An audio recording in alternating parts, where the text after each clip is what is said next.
जो भी बच्चा है इस साल क्लास 12th में है, बोर्ड एग्जाम 2026 में फेब में देने जा रहा है, ऐसे सभी बच्चों के लिए ये वीडियो इंपॉर्टेंट है। इस वीडियो में एक मॉडल पेपर हल कराया हूं। उस मॉडल पेपर का सारे क्वेश्चंस इंपॉर्टेंट है, इसलिए किसी भी क्वेश्चन को आप स्किप ना करिए, वीडियो को पूरा देखिएगा, एक एक सवाल को नोट डाउन करिएगा। और इस वीडियो में आप देखेंगे कि मैंने क्वेश्चंस के साथ साथ आंसर भी दे रखे हैं, इसलिए पेन और पेपर लेके बैठिएगा, सारे क्वेश्चंस आंसर को पूरी सीरियसनेस के साथ आप नोट डाउन करिएगा।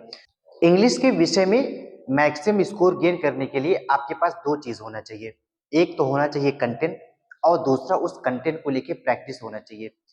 अभी तक मैंने आपको ऑफलाइन क्लास में पूरा कंटेंट दिया, अब समय आ गया है कि मैं अब प्रैक्टिस शुरू करूं। इस प्रैक्टिस के समय में मैं अब शुरू कर रहा हूं एक मॉडल पेपर की सीरीज। मैं एग्जाम से पहले एटलीस्ट आपको 5 मॉडल पेपर हल कराऊंगा। ये उस मॉडल पेपर की सीरीज का आज पहला मॉडल पेपर मैं डिस्कस करने जा रहा हूं। तो जो भी बच्चा इंग्लिश में मैक्सिमम स्कोर गेन करना चाहता है, मेरा एक टारगेट होता है कि मुझे एटलीस्ट 85 प्लस स्कोर गेन करना है। तो जो भी बच्चा इंग्लिश के पेपर में 85 प्लस गेन करना चाहता हो, ऐसे सभी बच्चे पहले कमेंट बॉक्स में मुझे जाके यस लिखें, ताकि मुझे पता चले कि आप वाकई 85 प्लस स्कोर लाना चाहते हैं। इस मॉडल पेपर में आप जितने भी क्वेश्चन देखेंगे, सब क्वेश्चंस बोर्ड एग्जाम के हैं, और इस तरह के क्वेश्चंस बोर्ड एग्जाम में सीधे पूछे जाते हैं। मैं आपको बता दूं कि अगर आपने अभी तक इंग्लिश में कुछ भी नहीं किया है, और अगर ये 5 मॉडल पेपर, जिसका आज पहला मॉडल पेपर मैं इस वीडियो में डिस्कस करने जा रहा हूं, अगर आपने ये पांचों मॉडल पेपर अगर पूरे मन से पढ़ लिया, पूरे दिल से पढ़ लिया, पूरे लगन के साथ आपने एक एक क्वेश्चन को अटेम्प्ट किया, उसका आंसर आपने लर्न किया, और एग्जाम से पहले ये पांचों वीडियो अगर आप देख के गए, तो मैं आपको पूरा यकीन दिलाता हूं कि आप बोर्ड एग्जाम में अच्छा करके आएंगे, शानदार करके आएंगे। तो मैं देरी बिल्कुल भी नहीं करूंगा। तो इस वीडियो में मैं डिस्कस करने जा रहा हूं आज का अपना पहला model paper.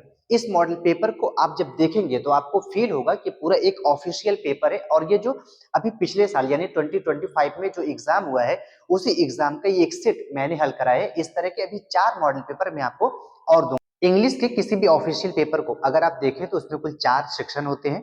Section A reading का पार्ट होता है, जैसे यहाँ अगर आप देखें तो ये सेक्शन ए रीडिंग का पार्ट है। रीडिंग में कुल सेक्शन ए में कुल एक ही क्वेश्चन आपको मिलता है, और वो एक क्वेश्चन 15 नंबर का होता है, और ये क्वेश्चन अनसीन पैसेज का होता है। यानी एक अनसीन पैसेज मिलेगा और उसके नीचे कुछ क्वेश्चन होंगे जिसका आंसर आपको उसी अनसीन पैसेज में से ढूंढकर लिखना है। अनसीन पैसेज के लिए मैं आपको एक ट्रिक बताना चाहता हूं, जो मैंने अपनी ऑफलाइन क्लास या इससे पहले भी मैंने आपको कई दफा बताया है। एक बार मैं फिर आपको बता देना चाहता हूं कि किसी भी अनसीन पैसेज को देखने के बाद आप उस अनसीन पैसेज को पढ़िए मत, उसके क्वेश्चन पे जाइए, और उस क्वेश्चन में जो प्रिंसिपल वर्ड है वही आपको सर्च करना है अपने अनसीन पैसेज में। जैसे ये अनसीन पैसेज है, मैं इसके पैसेज को बिल्कुल भी नहीं पढ़ूंगा, क्योंकि वक्त एग्जाम हॉल में हमारे लिए बड़ा कीमती होता है। मैं सीधा इसके क्वेश्चन नंबर 1 पर जाऊंगा। और अगर आप ध्यान से देखें तो इसका जो क्वेश्चन नंबर 1 कह रहा है, इस क्वेश्चन नंबर 1 को भी अगर मुझे इसकी हिंदी मीनिंग नहीं पता है तो आप इसके लिए परेशान बिल्कुल ना होइए, क्योंकि ऐसा कई बार होगा कि उसमें कई ऐसे शब्द मिलेंगे या कई ऐसी लाइंस मिलेगी जिसकी हिंदी समझने में हमको डिफिकल्ट हो सकती है। तो करना क्या है समझिएगा जरा। अपने पहले क्वेश्चन के प्रिंसिपल वर्ड को फाइंड आउट करना है। जैसे इस क्वेश्चन में क्वेश्चन क्या कह रहे हैं, क्वेश्चन को एक बार आप पढ़ लीजिए। व्हाई डज द मैन, यानी कोई व्यक्ति के बारे में बात हो रही है, हु हिट्स, जो हिट का मतलब होता है मारना, हिज थंबनेल्स, अपने अंगूठे के नाखूनों पर, विद अ हैमर, हैमर का मतलब हथौड़ा, टॉक टू हिमसेल्फ, और स्वयं से बातचीत करता है वो। और अक्सर ऐसा कई बार होता है, आपके साथ भी हुआ हो, और आप मुझे कमेंट बॉक्स में जरूर बताएं कि आपके साथ ऐसा कब हुआ है, या कभी आपके जीवन में ऐसा हुआ है कि हम अपना गुस्सा निकालते हैं। जैसे अगर मेरे हाथ में हथौड़ा है तो मैं उसी हथौड़े से अपने अंगूठे के नाखून को हिट कर देता हूँ, मार देता हूँ। ऐसा हम लोग गुस्सा में ऐसा करते हैं, और दरअसल ये हम लोग अपना फीलिंग एक्सप्रेस करते हैं, क्योंकि हम उस गुस्से में किसी से कुछ कह नहीं पाते हैं, खुद से बातचीत करते हैं, और उसी हैमर से अपने थंबनेल्स को हिट करते हैं।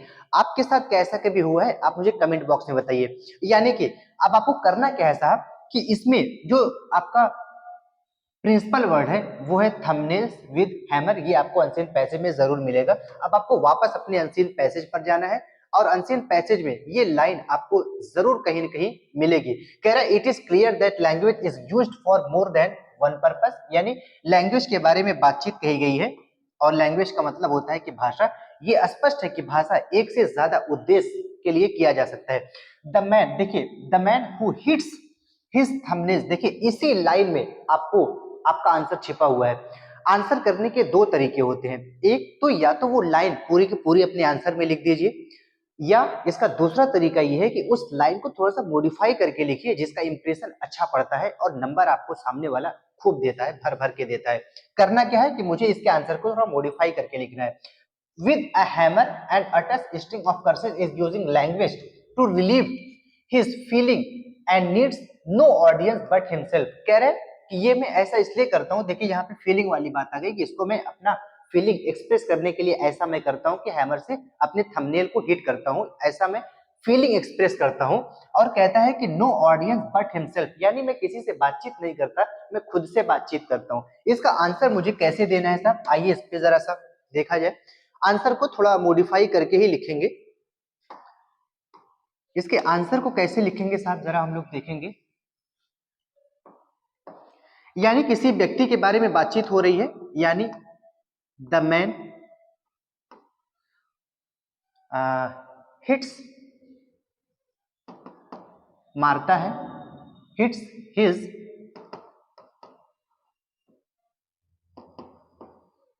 Thumbnail with hammer, with a hammer because, ये बिकॉज शब्द का इस्तेमाल मैंने इसलिए किया है क्योंकि सवाल में वाई पूछा गया। वाई का मतलब होता है क्यों और बिकॉज का मतलब होता है क्योंकि। अनसीन पैसेज का कोई क्वेश्चन जब भी वाई से पूछा जाए तो आप आंसर कोशिश करिए बिकॉज में दीजिए। जब भी आपसे कोई रीजन पूछता है कि तुम कल स्कूल क्यों नहीं आए, तो आप कहते हैं कि मैं क्योंकि मैं बीमार था, आप सीधा सीधा कहते हैं क्योंकि मैं बीमार था।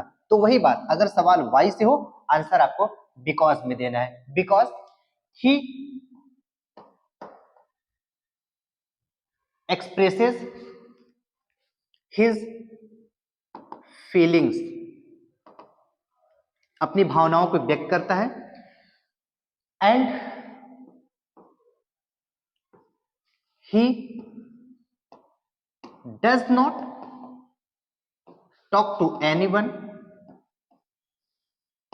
he does not talk to anyone, full stop देके आगे लिख सकते हैं कि he talks himself, और यही इतना ही आपको लिखना है और यही आपका आंसर है। आंसर को मैंने थोड़ा मॉडिफाई करके लिखा है, अगर आप मॉडिफाई नहीं भी कर पा रहे तो आप वो पूरी की पूरी लाइन आप अपने आंसर में लिख सकते हैं। इसका दूसरा क्वेश्चन जरा देखिएगा साहब, दूसरा क्वेश्चन क्या कह रहे हैं कि for what purpose does a philosopher use language. अब देखिए इस क्वेश्चन में जो आपका प्रिंसिपल वर्ड है, जो मेजर वर्ड है, वो है फिलोसफर, यानी फिलोसफर लैंग्वेज को कैसे यूज करता है। इसका आंसर आपको अनसीन पैसेज में जरूर मिल जाएगा। अनसीन पैसेज मेरा देखिएगा कह क्या रहा है कि बट, यहां आप देखिए लिखा है कि अब फिलोसफर यूजेस, और यही आपका आंसर है। आंसर मैं उसमें लिख नहीं रहा हूं, मैं आपको आंसर बता रहा हूं, आंसर कहां से कहां तक है। अब फिलोसफर यहां से लेके अब philosopher uses language to clarify his ideas on a subject, किसी भी विषय पर अपने आइडिया वो क्लैरिफाई करता है, क्लैरिफाई करने के लिए लैंग्वेज का यूज करता है।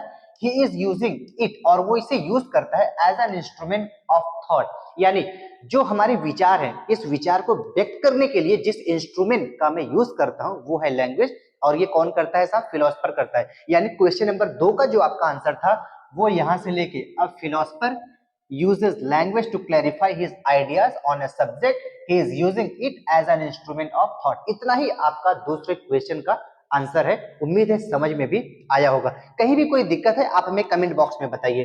क्वेश्चन नंबर 3 क्या कह रहे हैं साहब, जरा देखिएगा।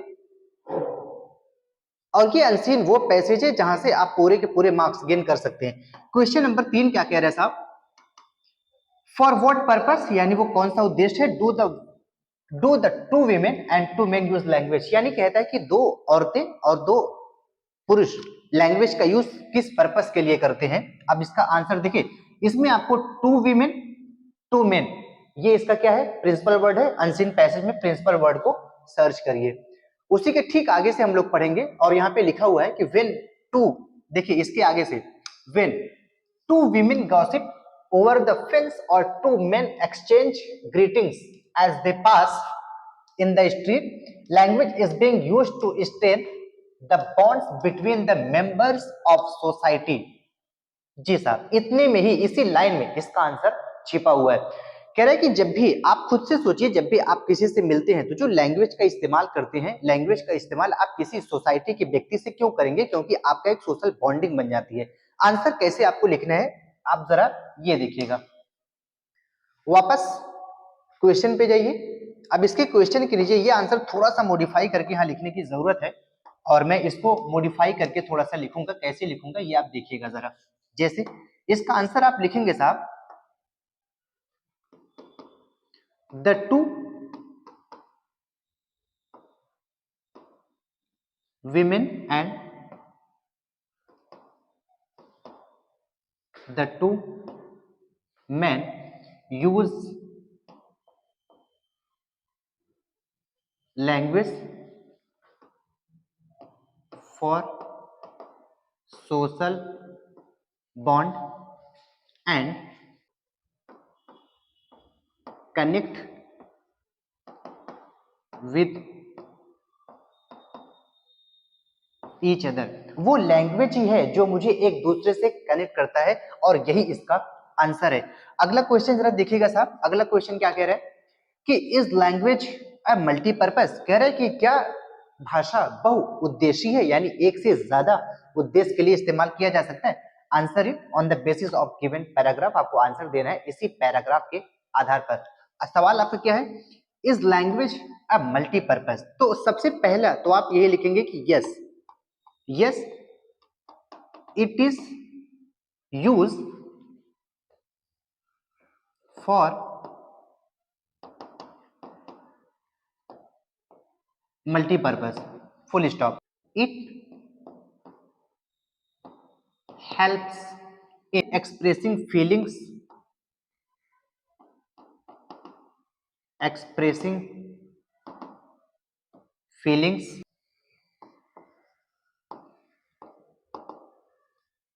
thinking clearly, social bonds and influencing others for cooperation। ये है आपका आंसर। आगे क्या कह रहे हैं साहब, क्वेश्चन नंबर ए। अब यहां भी आपको तीन क्वेश्चन मिलेगा, एक ये मिलेगा, दूसरा, तीसरा। इसमें जो तीन क्वेश्चन है वो वोकैब बेस्ड क्वेश्चन है, जिसके लिए आपको एक एक नंबर मिलता है। क्वेश्चन क्या कह रहे हैं, find out the word from the passage which means speaks. यानी स्पीक्स एक ऐसा शब्द है जिसका सेम मीनिंग आपके पैसेज में कहीं न कहीं है, और वही आपको इसमें आंसर करना है।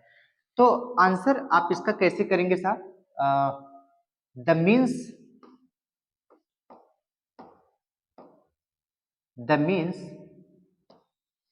Of speaks is. अब इसका आंसर आपको अपने एंशिएंट पैसेज में ढूंढना होगा साहब। स्पीक्स का मतलब होता है बोलना, कहना। इसका मतलब आपके पैसेज में जरूर कोई ऐसा शब्द होगा जिसका मतलब स्पीक्स है। तो आइए देखते हैं। इसमें एक शब्द देखिए, it is clear that language is used for more than one purpose, the man who hits his thumbnails with a hammer and utters a sting। देखिए एक शब्द यहाँ आपको मिलेगा साहब, utters। अभी अटर्स का मतलब भी होता है बोलना, एक्सप्रेस करना, कहना। जैसे हथौड़े से जब भी मैं अपने अंगूठे को हिट करता हूं तो दरअसल मैं कुछ कहना चाहता हूं, मैं कुछ अटर करना चाहता हूं, मैं कुछ बोलना चाहता हूं। अलग बात है कि मैं बोल नहीं पाता, अपना गुस्सा निकालता हूं। तो आपने कमेंट बॉक्स में बताया भी होगा कि यदि आपके साथ कभी ऐसा हुआ है तो जरा मुझे कमेंट बॉक्स में जरूर बताइएगा। अब इसका मतलब इसका जो आंसर है साहब, कहाँ गया, हाँ ये है। अब इसका आंसर आपको कैसे करना है साहब, आइए देखिए। इज अटर्स, यहाँ आपको लिखना है अटर्स। अटर्स ये आपका आंसर है। आगे कह रहे हैं which word in the passage means powerful और सक्सेसफुल। इसका मीनिंग आपको लिखना है पावरफुल और सक्सेसफुल। यानी इसका आंसर आप लिखेंगे द मीनिंग ऑफ पावरफुल और सक्सेसफुल इज इसका जो आंसर होगा, इसका मतलब है पावरफुल का मतलब आप भी समझते हैं कि शक्तिशाली, सक्सेसफुल का मतलब सफलतापूर्वक। इसका जो आंसर आपके अनसीन पैसेज में है वो देखिए यहीं पे कहीं ना कहीं आपको मिलेगा। मैं आपको दिखा भी रहा हूं इसका जो सेम मीनिंग है वो क्या है। देखिए जब आप इसको आगे पढ़ेंगे तो यहाँ पे आपको लिखा हुआ है कि मोर डिटेल और ये देखिए मोर इफेक्टिव। इफेक्टिव का भी मतलब होता है प्रभावशाली, यानी शक्तिशाली, सफलतापूर्वक और प्रभावशाली, इसके सेम मीनिंग वाले शब्द हैं, यानी आपका आंसर होगा इफेक्टिव।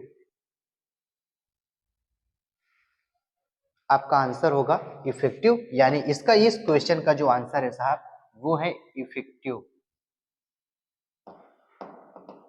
इफेक्टिव ये इसका आंसर है। अगला which word in the passage is opposite. Opposite का मतलब कि इसका एंटोनिम आपको लिखना है। कौन सा शब्द है साहब? एग्रीवेट, यानी एक ऐसा शब्द है एग्रीवेट, इसका आपको एंटोनिम लिखना है। एग्रीवेट का जब तक आप मीनिंग नहीं जानेंगे तब तक आप अनसीन पैसेज में से इसका आंसर नहीं ढूंढ पाएंगे। मैं आपको बता दूं ये जो 3 क्वेश्चन आपको मिलेगा एक एक नंबर का मिलेगा। ये जो वोकैब बेस्ड होता है ये भी एक नंबर, ये भी एक नंबर और ये भी एक नंबर। ये अपने आप में थोड़ा सा चैलेंजिंग जरूर होता है, लेकिन ऊपर के जो 12 नंबर क्वेश्चन वो उसको लेना, उसको गेन करना साहब आपके लिए बड़ा आसान है। अग्रवेट का मतलब होता है साहब दर्द, दर्द, समस्या या बहुत तेजी के साथ, उत्तेजना के साथ या सिचुएशन को बिगाड़ देना, यानी इसका मोटी मोटा जो मीनिंग है साहब वो है दर्द।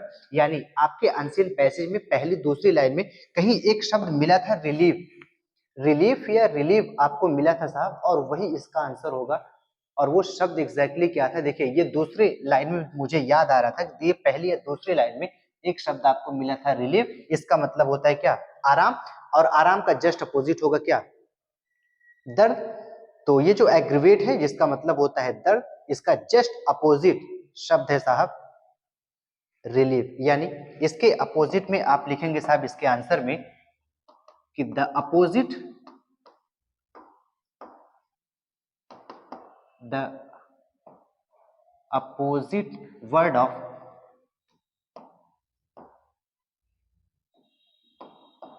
aggravate is relief, relief. और यही आपका आंसर है, और इसी तरीके से आपको अपने अनसीन पैसेज को हल करना है। ये इस मॉडल पेपर का पहला क्वेश्चन था, और आप मुझे कमेंट बॉक्स में बताइए ये पहला क्वेश्चन आपको कितना समझ में आया। जहां भी आपको दिक्कत हो आप मुझे कमेंट बॉक्स में बताइए। अब आइए डिस्कस करते हैं क्वेश्चन नंबर 2 पर। पेपर का अगला सेक्शन सेक्शन बी, जो सेक्शन बी है वो सेक्शन बी राइटिंग का पार्ट है, और राइटिंग में आपसे 2 क्वेश्चन मिलेगा। दोनों क्वेश्चन 10-10 नंबर का होगा, यानी राइटिंग से आपको टोटल 20 मार्क्स के क्वेश्चन मिलेंगे। 2 क्वेश्चन। पहला इसका जो क्वेश्चन मिलेगा वो कोई एक आर्टिकल मिलेगा, यानी आर्टिकल कुल आपको 3 दिए होंगे 1 2 3, और इन तीनों आर्टिकल में से कोई एक आर्टिकल जो आपका सबसे बेहतरीन तरीके से तैयार हो, जिस आर्टिकल में आप सबसे ज्यादा कंफर्टेबल हो, उसी आर्टिकल को आपको राइट डाउन करना है। याद रहे इस आर्टिकल को आपको लिखना है 100 to 150 वर्ड्स में। और ये 3 जो आर्टिकल है आपको तो एग्जाम में इन तीनों में से कोई एक करना है, लेकिन मैंने क्या किया है कि इस तीनों का आंसर आपको दे रखा है एग्जाम में, पता नहीं कौन मिल जाए, इसलिए मैंने कुल 5 मॉडल पेपर हल कराए हैं। एक मॉडल पेपर में 3 आर्टिकल, यानी एग्जाम से पहले पहले आपका 15 आर्टिकल और तैयार होने वाला है। इसीलिए मैं आपसे कह रहा था कि अगर अभी भी अगर आप सीरियस नहीं है, इस ये मॉडल पेपर आपके लिए बहुत हेल्पफुल होने वाला है। इसका जो पहला आर्टिकल है वो है role of women in democracy. अब इसका आंसर कैसे लिखना है साहब कि जो हमारा रोल है वीमेन का डेमोक्रेसी में, इसके बारे में पहले आपको खूब थिंकिंग करनी है, और थिंकिंग करने के बाद उसको एक्सप्रेस करना है इन इंग्लिश में। इसको अंग्रेजी में कैसे लिखना है साहब, आइए इसको देखा जाए। मैंने पहले से ही रिटन वर्क कर लिए हैं ताकि हमारा समय बचे। अब ये कह रहा है कि इसमें आपको लिखना है वीमेन के बारे में कि डेमोक्रेसी में वीमेन का क्या रोल है, इसके बारे में आपको लिखना है। तो वीमेन का जो रोल प्ले है साहब वो बड़ा इंपॉर्टेंट है। आइए इसको लाइन बाय लाइन देखा जाए। कहते हैं कि women play an essential role in democracy, यानी कि जो डेमोक्रेसी है उसमें जो वीमेन का रोल है वो बहुत ही एसेंशियल यानी बहुत ही महत्वपूर्ण है, और बहुत ही एक जरूरी भूमिका वीमेन का है। They have the right to vote, उन्हें अधिकार होता है वोट देने का, विच जिससे जो मदद करता है, देम चूज गुड लीडर, जो मदद करता है एक अच्छा नेता चुनने में। Many women participate in politics, और बहुत सारी महिलाएं पॉलिटिक्स को ज्वाइन करती हैं एंड बिकेम, और लीडर्स और नेता बनती हैं, मिनिस्टर मंत्री भी बनती हैं, इवन हेड्स ऑफ कंट्रीज, और देश की हेड्स भी बनती हैं। इस वक्त हमारे कंट्री की जो हेड है वो एक महिला ही है, जिनका नाम आप जानते भी होंगे, द्रौपदी मुर्मू जिनका नाम है, और आप हमारे कंट्री की प्रेसिडेंट है, और प्रेसिडेंट को ही हेड्स ऑफ कंट्रीज कहा जा सकता है, और ये कौन है, एक महिला है। दे हेल्प मेक लॉज, और वो कानून बनाती हैं, एंड ब्रिंग चेंजेस, और उसमें चेंजेस भी लाती हैं, किसमें साहब, सोसाइटी में। Women also works in different field, women और भी कई फील्ड में काम कर रही है, लाइक एजुकेशन, शिक्षा, हेल्थ केयर, स्वास्थ्य एंड बिजनेस, व्यवसाय में। They raise their voices for justice, वो अपना आवाज उठा रही है, किसके लिए, जस्टिस यानी न्याय के लिए, इक्वलिटी यानी समानता के लिए।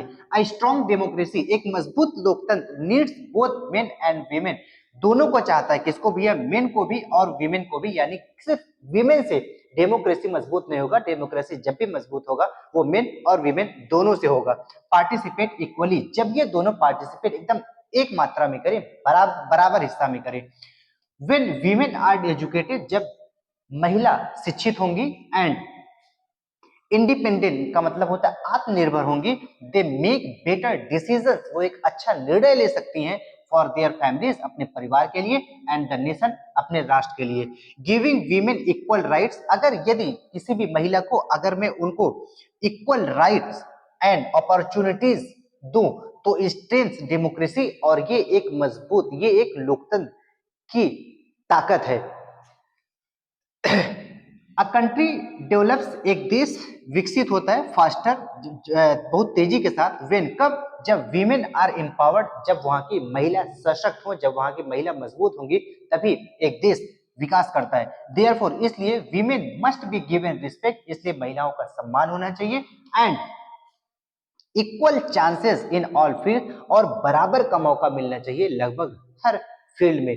तो ये role of women in democracy, कई बार ऐसा होता है कि role of women in society भी पूछा जाता है, डेमोक्रेसी न देके सोसाइटी भी पूछा जा सकता है। तो आप यदि सोसाइटी पूछे या डेमोक्रेसी पूछे, तो आप इसी आर्टिकल से रिलेट करके अपना अगला आर्टिकल लिख सकते हैं। इसके बाद जो मेरा दूसरा आर्टिकल है साहब, वो दूसरा आर्टिकल जरा देखिएगा, live and let live others. ये इसका सीधा सीधा मतलब है कि भैया खुद भी जियो शांति से, और दूसरों को भी खुशी से जीने दो। आइए इसके, ये अगर ये भी आर्टिकल आपके लिए इंपॉर्टेंट है, 2025 में ऑलरेडी ये पूछा जा चुका है, और इस तरह के आर्टिकल आजकल ज्यादा पूछे जा रहे हैं।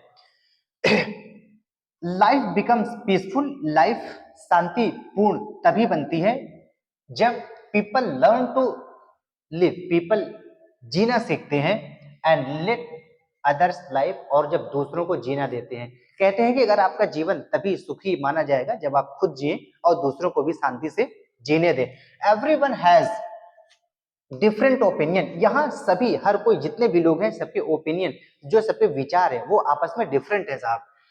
Beliefs and ways of living, और जो जीने का तरीका है वो भी डिफरेंट है। वी शुड रिस्पेक्ट, हमें सम्मान करना चाहिए, ईच अदर चॉइसेस, सभी के पसंद का सम्मान करना चाहिए, and not force our views on others, और अपने किसी को भी अपने व्यूज पर फोर्स नहीं करना चाहिए।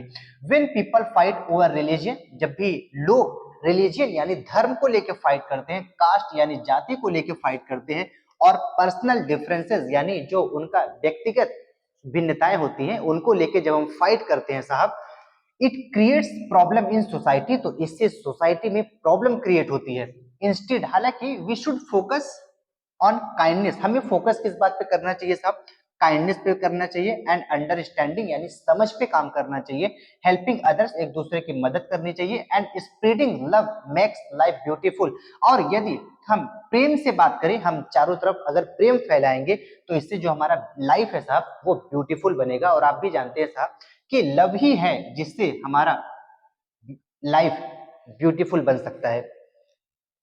If people stop interfering in others, यदि हम किसी के भी किसी दूसरे के जीवन में यदि इंटरफेयर करना बंद कर दें, and focus on their own, और अपने खुद के जीवन पर फोकस करें, there will be less conflict, तो इससे क्या होगा, बहुत सारे मुसीबत, बहुत सारी परेशानी, बहुत सारे संघर्ष खत्म हो जाएंगे। कब, जब मैं अपनी अंदर झांक के देखूं, अपने जीवन पे फोकस करूं, अपने खुद की निजी जिंदगी में ज्यादा बिजी रहूं, दूसरों के जीवन में इंटरफेयर ना करूं। A peaceful world needs cooperation. एक पीसफुल वर्ड्स क्या चाहता है साहब? नीड्स, उसको जरूरत है किस बात की? कॉपरेशन की। कॉपरेशन का मतलब होता है एक दूसरे का सहयोग। नॉट हैटर्ड, यानी जब भी हम एक पीसफुल वर्ड बनाएंगे तो वो बनाएंगे हैटर्ड से? नहीं नहीं, वो हम बनेगा प्रेम से, वो हैटर्ड यानी नफरत से नहीं बनेगा। We all share this planet, हम सभी इस प्लेनेट को शेयर करते हैं, सो इसलिए we should live in harmony. Harmony का मतलब होता है सामंजस्य, यानी हम सामंजस्य के साथ रह सके और हमें सामंजस्य के साथ रहना चाहिए। When we allow others to live happily, जब भी हम दूसरों को खुशहाल देखना चाहते हैं, देखना we also find happiness in our own life, यानी जब भी हम दूसरों की खुशी चाहते हैं तभी हम अपने जीवन में खुश रहते हैं साहब। ये आर्टिकल था live and let live others पे। आर्टिकल इंपॉर्टेंट है, आप इसको वीडियो पॉज करके या आप इसका स्क्रीनशॉट ले लीजिए, पेन और पेपर आप लेके बैठे होंगे, इसको नोट डाउन जरूर करिएगा। इसका जो तीसरा आर्टिकल है, मैं सभी आर्टिकल को डिस्कस करूंगा। इसका जो तीसरा आर्टिकल है साहब, वो तीसरा आर्टिकल जरा आप देखिएगा। तीसरा जो आर्टिकल है वो है सॉल्यूशन ऑफ अनएम्प्लॉयमेंट, और अनएम्प्लॉयमेंट का मतलब है साहब बेरोजगारी, और बेरोजगारी आज के देश की सबसे बड़ी समस्याओं में से एक है। कहना है कि इसका सॉल्यूशन क्या है, और पहले तो आपको अनएम्प्लॉयमेंट के बारे में लिखना है, फिर जो भी आपको सॉल्यूशन इसका लगे कि ऐसे बेरोजगारी को खत्म किया जा सकता है, आपको वो लिखना है। लिखना क्या है साहब, आइए देखा जाए। कह रहे कि unemployment is a big problem. मैंने आपको बताया कि बेरोजगारी एक बड़ी समस्या है, तो unemployment is a big problem in India, हमारे देश में, भारत में। Many people specially young graduates, बहुत सारे लोग, और उसमें से भी जो ग्रेजुएट लोग हैं, नवयुवक हैं, स्ट्रगल टू फाइंड जॉब, वो संघर्ष कर रहे हैं। किस बात के लिए साहब? फाइंड जॉब मतलब नौकरियां ढूंढने में संघर्ष कर रहे हैं। One major reason is the growing population. इसका एक जो सबसे बड़ा, सबसे मेजर कारण है साहब, वो है ग्रोइंग पॉपुलेशन, यानी बढ़ती हुई जनसंख्या। जनसंख्या इतना ज्यादा है साहब और नौकरी बहुत कम है, इसीलिए बढ़ती जनसंख्या एक बड़ा कारण बताया गया है बेरोजगारी का। करें they are too many people, और भी यहाँ बहुत सारे लोग हैं, but not enough job for everyone, लेकिन सभी के लिए यहाँ पे जॉब नहीं है। एंडर रीजन इज, एक दूसरा भी कारण है साहब, वो दूसरा कारण क्या है? अवर एजुकेशन सिस्टम, हमारे शिक्षा प्रणाली को लेकर बात कही गई है कि ये दूसरा मेजर रीजन है। फोकसेस मोर ऑन थियरी, यानी जो थियरी एजुकेशन है उस पर ज्यादा फोकस करती है, and less on practical skill, और जो प्रैक्टिकल स्किल्स है उस पर कम ध्यान दिया जाता है। सो मेनी, इसीलिए बहुत सारे विद्यार्थी do not have the skills needed for the job. Job के लिए जो आवश्यक स्किल्स है वो बहुत सारे विद्यार्थियों के पास नहीं है। क्यों नहीं है? क्योंकि वो थ्योरी पे ज्यादा काम कर रहे हैं और प्रैक्टिकल पे कम काम कर रहे हैं। इसीलिए सभी नवयुवक के लिए, सभी ग्रेजुएट्स लोग के लिए यहाँ पे जॉब पर्याप्त मात्रा में उपलब्ध नहीं हो पा रहा है। Factories and companies are also using more machines. ये मोर के बाद फुल स्टॉप है, ये फुल स्टॉप आप हटा दीजिएगा। फैक्ट्रीज एंड कंपनी, जो फैक्ट्रीज है, कंपनीज है, उसमें मशीनों का प्रयोग किया जा रहा है, which reduces the need for workers, और उसमें जो वर्कर्स थे साहब उनको निकाला जा रहा है, उनको निकाल दिया गया। Sometimes the economy slows down, ये स्लोज डाउन, ये इकोनॉमी स्लोज डाउन है, इसको आप स्लोज लिख लीजिएगा। ये जो स्लोज लिखा हुआ है आप इसको लिख लीजिएगा slows, slows down, and businesses stop hiring people, और जो इकोनॉमी है वो नीचे की तरफ जा रहा है, और जो बिजनेस स्टॉप हायरिंग पीपल, और जो बिजनेस है साहब वो पीपल को, यानी लोगों को हायर करना बंद कर दिए हैं। इन विलेजेस, गांव में क्या हो रहा है? Many people depend on farming, वो फार्मिंग पे डिपेंड है गांव में, but they do not have work all year round, यानी पूरा साल काम करने के लिए उनके पास काम नहीं होता है। आगे क्या कह रहे साहब? टू सॉल्व दिस प्रॉब्लम, इसका सॉल्यूशन ही पूछा गया था, और इसका सॉल्यूशन क्या है साहब, जरा सा देखिएगा। सॉल्यूशन में क्या बताया गया है कि to solve this problem the government should create more job opportunities, यानी गवर्नमेंट को क्या कहा जा रहा है कि इनको क्या चाहिए साहब? मोर जॉब अपॉर्चुनिटीज देनी चाहिए। सपोर्ट स्मॉल बिजनेसेस, यानी जो छोटे व्यवसाय हैं उनको सपोर्ट करना चाहिए, एंड प्रोवाइड स्किल ट्रेनिंग। ऊपर जो बात कही जा रही थी कि मुझे स्किल पे ज्यादा फोकस करनी चाहिए, वही कहा जा रहा है कि क्या करना चाहिए भैया, स्किल ट्रेनिंग प्रोवाइड करनी चाहिए। If mayor industries grow, mayor नहीं बल्कि यहाँ पे मोर है साहब, ये मेयर नहीं, आप यहाँ पे लिख लीजिएगा मोर, मोर,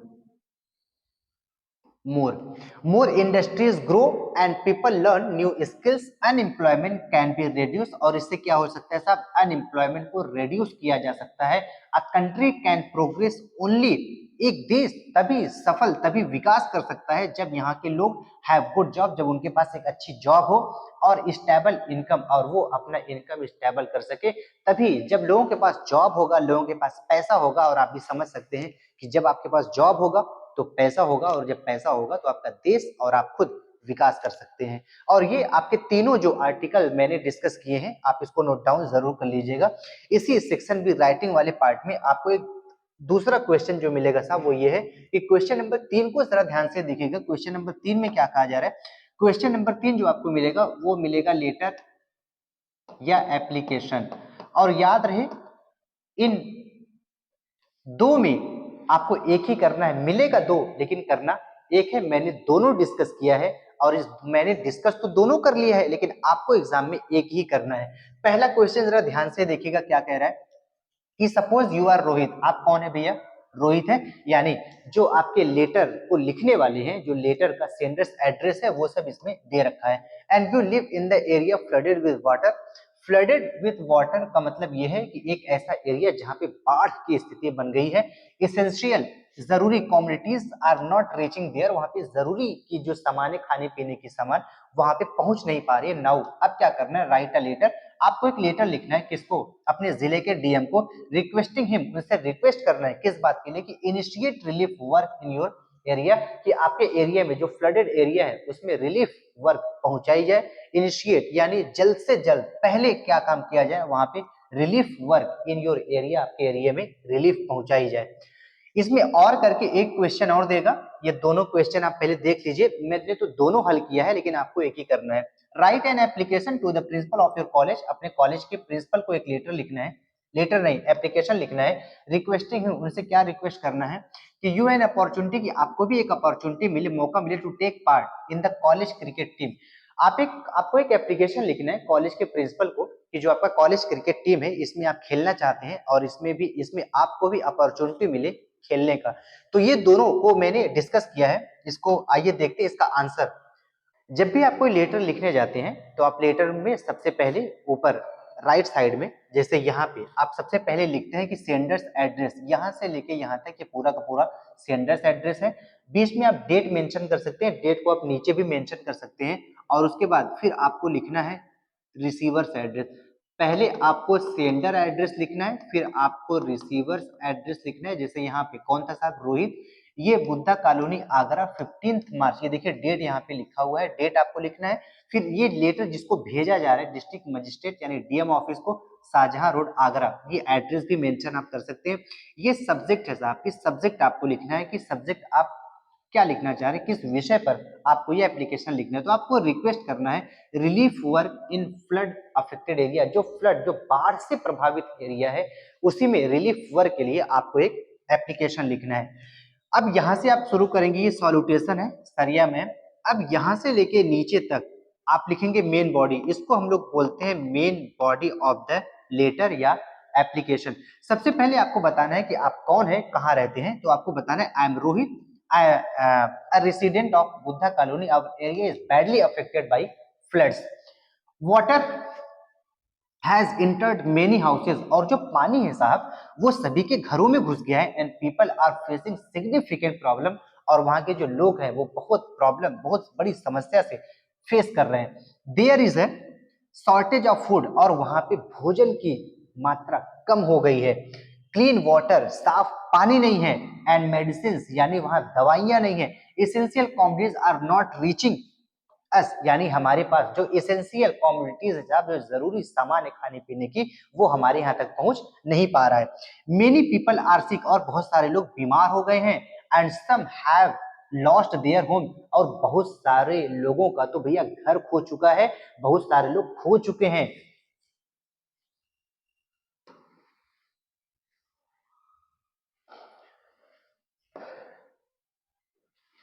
वी रिक्वेस्ट, हम रिक्वेस्ट करते हैं, अनुरोध करते हैं that you send relief teams, भेजिए क्या, एक रिलीफ टीम भेजिए एज सुन एज पॉसिबल, जितना जल्दी हो सके हमारे एरिया में एक रिलीफ टीम भेजिए ताकि मुझे बचाया जा सके।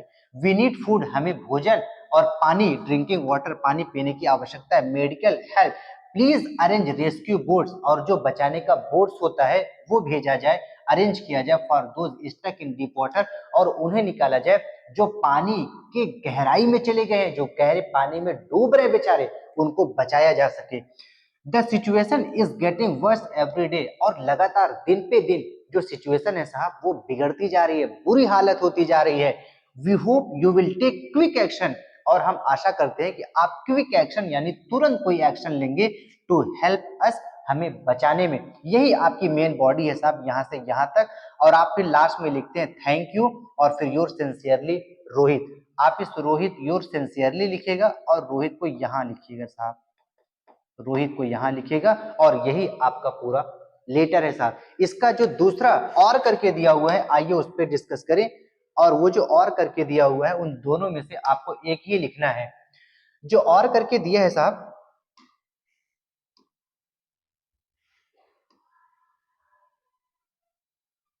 जी, ये जो और करके है इसमें आपको एप्लीकेशन लिखना है। एप्लीकेशन, आप एप्लीकेशन का जो फॉर्मेट है वो आप जानते हैं कि एप्लीकेशन कैसे लिखा जाता है। और अभी अभी मैंने आपको बताया जो आपको एप्लीकेशन लिखना है वो कॉलेज के प्रिंसिपल को लिखना है। किस बात पे लिखना है साहब, उनसे रिक्वेस्ट करना है कि हमें भी मौका मिले, हमें भी अपॉर्चुनिटी मिले, कॉलेज की जो क्रिकेट टीम है उसमें मैं भी खेलना चाहता हूँ। आपको सबसे पहले अपने बारे में बताना है, अपनी क्लास के बारे में बताना है, अपने पोटेंशियल के बारे में बताना है, अपने स्किल के बारे में बताना है कि मैं भी पहले से कई सालों से मैं क्रिकेट खेल रहा हूँ, हर टूर्नामेंट में, हर क्रिकेट में मेरे प्रदर्शन शानदार रहे हैं, इसलिए मैं अपने कॉलेज क्रिकेट टीम में हिस्सा लेना चाहता हूँ। आइए इसको कैसे लिखना है देखा जाए। आप फॉर्मेट जानते हैं कि टू द प्रिंसिपल, और वो कॉलेज का नाम, एड्रेस, और फिर डेट लिखना है। डेट आप नीचे भी मेंशन कर सकते हैं। और फिर यहाँ लिखते हैं सब्जेक्ट, और आपको सब्जेक्ट रिक्वेस्ट करना है किस बात के लिए, वही join the college cricket team. आप भी कॉलेज क्रिकेट टीम ज्वाइन करना चाहते हैं, यही रिक्वेस्ट आप कर रहे हैं, यही सब्जेक्ट में लिखना है। फिर उसके बाद आप लिखते हैं सॉल्यूटेशन यानी सर या मैम। अब आपको अपने बारे में बताना, I am student of the class 12th of your college, I am very interested in cricket, कि मेरी जो रुचि है साहब वो क्रिकेट में ज्यादा है। And have been playing for many years, और मैं कई सालों से खेल रहा हूँ। I have also played at the school level, और मैंने इससे पहले स्कूल लेवल पर मैच खेला है। एंड वॉन प्राइजेस, और बहुत सारे इनाम भी जीते हैं। I want to represent our college in cricket team, मैं अपने कॉलेज को रिप्रेजेंट करना चाहता हूँ अपने कॉलेज के टीम में। आई रिक्वेस्ट टू, मेरा आपसे अनुरोध है कि to give me a chance to prove my skill, मुझे एक मौका दीजिए ताकि मैं भी अपने स्किल को साबित कर सकूं। If there is selection trial I would like to participate in it, मैं उस ट्रायल में पार्टिसिपेट करना चाहता हूं। आई प्रॉमिस, मैं आपसे वादा करता हूं, टू वर्क हार्ड, मैं कठिन मेहनत करूंगा, and give my best for the team, और मैं अपनी टीम के लिए सबसे अच्छा करूंगा। I hope you will consider my request, मुझे आशा है कि आप कंसिडर करेंगे, आप सोचेंगे, आप विचार करेंगे मेरे रिक्वेस्ट पर, and allow me to take part, और मुझे अनुमति देंगे कि ताकि मैं भी कॉलेज क्रिकेट टीम में हिस्सा ले सकूं और अपने स्किल को प्रूव कर सकूं। लास्ट में आप क्या लिखते हैं, thank you your sincerely XYZ। अगर कॉलेज उसमें एप्लीकेशन में अगर यहाँ पे कोई नाम दिया हुआ है, जैसे ऊपर दिया हुआ था रोहित, तो आप यहाँ पे नाम मेंशन कर सकते हैं। और ज्यादा अच्छा होगा कि अगर नाम नहीं है तो आप ABC या XYZ आप कुछ भी इस्तेमाल कर सकते हैं। ये सेक्शन बी का राइटिंग का पार्ट था, जहां पे दो सवाल आपको मिलते हैं, एक आर्टिकल और दूसरा लेटर और एप्लीकेशन। अब हम लोग डिस्कस करेंगे अपने सेक्शन सी पे। हो सकता है कि वीडियो आपको थोड़ी लंबी लग रही हो, क्योंकि इसमें मैंने सारे सवाल जो और करके आता है वो भी डिस्कस किया है, इसलिए वीडियो की लेंथ थोड़ी लंबी जरूर बनेगी साहब। लेकिन पूरी ईमानदारी से अगर आप वीडियो देखेंगे तो बोर्ड एग्जाम में इसका डायरेक्ट फायदा आपको जरूर होगा। इसलिए वीडियो को, किसी भी सवाल को आप स्किप ना करिए, सारे सवाल को ध्यानपूर्वक नोट डाउन करते जाइए। आइए अगले सवाल पे डिस्कस करें। तो अगला जो मेरा सेक्शन है वो सेक्शन सी है, और सेक्शन सी हम जानते हैं ग्रामर का पार्ट है। और ग्रामर में याद रहे आपको यहाँ पे 5 क्वेश्चन MCQs मिलेगा। और सबसे पहले हम लोग आइए MCQs को देखते हैं। क्वेश्चन नंबर 4 का ए क्या कह रहा है साहब, कि a person with narrow religious views is called. ये क्वेश्चन 1 वर्ड का है साहब, वन वर्ड का है, यानी ये इस एक स्टेटमेंट के लिए आपको एक शब्द लिखना है। यानी कहा जा रहा है कोई ऐसा व्यक्ति है जो थोड़ा सा संकीर्ण माइंड का है। इसके ऑप्शन को देख लीजिएगा। सैटारिस्ट, सैटारिस्ट का मतलब होता है साहब जो व्यक्ति व्यंग बोलता हो, व्यंग करता हो, यानी सैटारिस्ट का मतलब है व्यंगकार, व्यंगकार। ऑप्टिमिस्ट का मतलब आप जानते हैं आशावादी, जो bright side of the things हो। फेमिनिस्ट का मतलब है साहब नारीवादी। और इस फैनेटिक का मतलब है साहब जैसे कट्टर व्यक्ति, कट्टर व्यक्ति, या आप जिसे देशभक्त नहीं यार, अंधभक्त जिसे आप बोलते हैं, जिसे आप अंधभक्त बोलते हैं। तो व्यंग्यकार बिल्कुल नहीं होगा, आशावादी बिल्कुल नहीं होगा, नारीवादी बिल्कुल नहीं होगा। इसका जो आंसर होगा साहब वो होगा ऑप्शन नंबर 4 यानी फैनेटिक। यानी जब भी आप याद रखिएगा कि कोई नैरो व्यक्ति रिलीजियस व्यूज जिसका हो उसको हम लोग क्या बोलते हैं साहब, फैनेटिक बोलते हैं। इसका जो अगला क्वेश्चन है साहब वो भी एमसीक्यूज ही है। द फ्रेज, ये फ्रेजल वर्ब है। इन द ऑफिंग, इन द ऑफिंग का मतलब पूछा जा रहा है। इन द ऑफिंग का मतलब है कि कोई ऐसी घटना जो जल्दी घटने की संभावना हो, जैसे बोर्ड एग्जाम। इस वक्त बोर्ड एग्जाम को लेके हम कह सकते हैं कि board exam is in the offing, की बोर्ड एग्जाम जल्दी होने वाला है। इसका option likely to go, likely to come, likely to happen, about to be finished. और मैंने कहा कोई ऐसी चीज, कोई ऐसी घटना जो जल्दी होने वाली है, इसका मतलब लाइकली टू हैपन। इसका मीनिंग मैंने बताया, आंसर आप तुरंत कर दिए होंगे। और ऑप्शन जो आपको लग रहा था कमेंट बॉक्स में मुझे बताइए कि इसमें से कौन सा ऑप्शन सही आपको लग रहा था। तो कोई भी एमसीक्यूज देखिए, पहले मुझे कमेंट बॉक्स में आप अपना आंसर बताइए, फिर उसको मेरे आंसर से आप रिलेट करिए, देखिए वो आंसर आपका सही है या गलत। अगला क्वेश्चन सिनोनिम पूछा जा रहा है, वेल, यानी वेल का सिनोनिम पूछा जा रहा है। मैंने अपनी ऑफलाइन क्लास में आपको वेल का सिनोनिम भी बताया है, नोट डाउन करवाया है। वेल का मतलब होता है साहब विलाप करना, और विलाप करना का मतलब आप समझ रहे हैं, जैसे जोर जोर से रोना, जैसे आप किसी की मृत्यु पर जोर जोर से रोते हैं, वही मतलब है वेल का। तो क्वेश्चन समझकर आप तुरंत इसमें से समझ जाएंगे कि इसका जो आंसर है साहब वो है मौन। और दो होता है, एक तो होता है ये वाला मॉर्निंग, और एक होता है ये वाला मॉर्निंग। इसकी स्पेलिंग MORN, इसकी स्पेलिंग MOURN होता है। और इस मॉर्निंग का मतलब होता है क्या, सुबह। और इस मॉर्निंग का मतलब होता है क्या, विलाप करना, यानी दुखी होना। यानी ये जो वेल का रिलेशन है ये है मौन से। यानी क्वेश्चन नंबर सी का जो ऑप्शन सही होगा साहब वो है दूसरा। और आप हमें कमेंट बॉक्स में बताते रहे कि आपने कौन सा ऑप्शन सेलेक्ट किया था। जो मेरा अगला सवाल है, which word in this sentence is an error, यानी इस सेंटेंस के वर्ड में कहीं एक एरर है, वही एरर आपको फाइंड आउट करना है। सवाल कैसा, he is worried in his father's illness, यानी उसे चिंता है अपने फादर्स की बीमारी को लेकर। आप वीडियो को पॉज करिए और कमेंट बॉक्स में मुझे बताइए कि आपके हिसाब से, आपके अकॉर्डिंग कौन से सेंटेंस में एरर है। इन गलत है कि फादर्स गलत है, या इस गलत है, या वरीड गलत है। आप पहले अपना आंसर बताइए, फिर मैं आपको आंसर, मेरे आंसर से आप मैच कराइएगा कि किसका सही है। मैं एक्सप्लेन कर रहा हूं। ही इज वरीड, उसे चिंता है, इन हिज फादर। ही ये मेरा सब्जेक्ट है, इज ये मेरा प्रेजेंट इंडेफिनिट में लगता है, कॉन्टिन्यूअस का हेल्पिंग वर्ब है। और वरीड ये वर्ब की थर्ड फॉर्म है। तो आप पहले ये सोचिए कि इज एम आर के साथ मेन वर्ब की थर्ड फॉर्म लग सकती है क्या, बिल्कुल लग सकती है। ऐसा हम लोग कहाँ करते हैं साहब, पैसिव वॉइस में करते हैं। यानी यहां तक तो मुझे ठीक लग रहा है। आगे इन हिज फादर्स, ये जो फादर्स से फादर्स इलनेस है, इसमें एपॉस्ट्रोफी एस लगा है। ऐसा काम भी हम लोग करते हैं कब, जब हिंदी में का की, सॉरी, का की के अर्थ में हम लोग एपॉस्ट्रोफी इसका यूज भी करते हैं। जैसे अगर मुझे कहना होगा कि अंकल का घर, अंकल का घर, तो हम लोग कह सकते हैं अंकल्स हाउस। यानी यहाँ पे एपॉस्ट्रोफी एस भी मुझे ठीक लग रहा है। यानी ये भी ऑप्शन गलत है, इस भी गलत है, फादर्स भी गलत है। एक ऑप्शन में थोड़ा सा कंफ्यूजन है, एक ऑप्शन पे सस्पेक्ट है और वो ऑप्शन है इन, यानी वरीड के बाद इन लगा है। और ध्यान रहे कि वरीड के बाद कभी भी इन नहीं लगता। वरीड एक ऐसा शब्द है जिसके बाद एक फिक्स प्रीपोजिशन का प्रयोग होता है और इसके बाद हमेशा क्या लगता है साहब, अबाउट लगता है। तो ये इन की जगह क्या लगेगा, अबाउट लगेगा, यानी जो आपका इस क्वेश्चन का आंसर था वो था इन।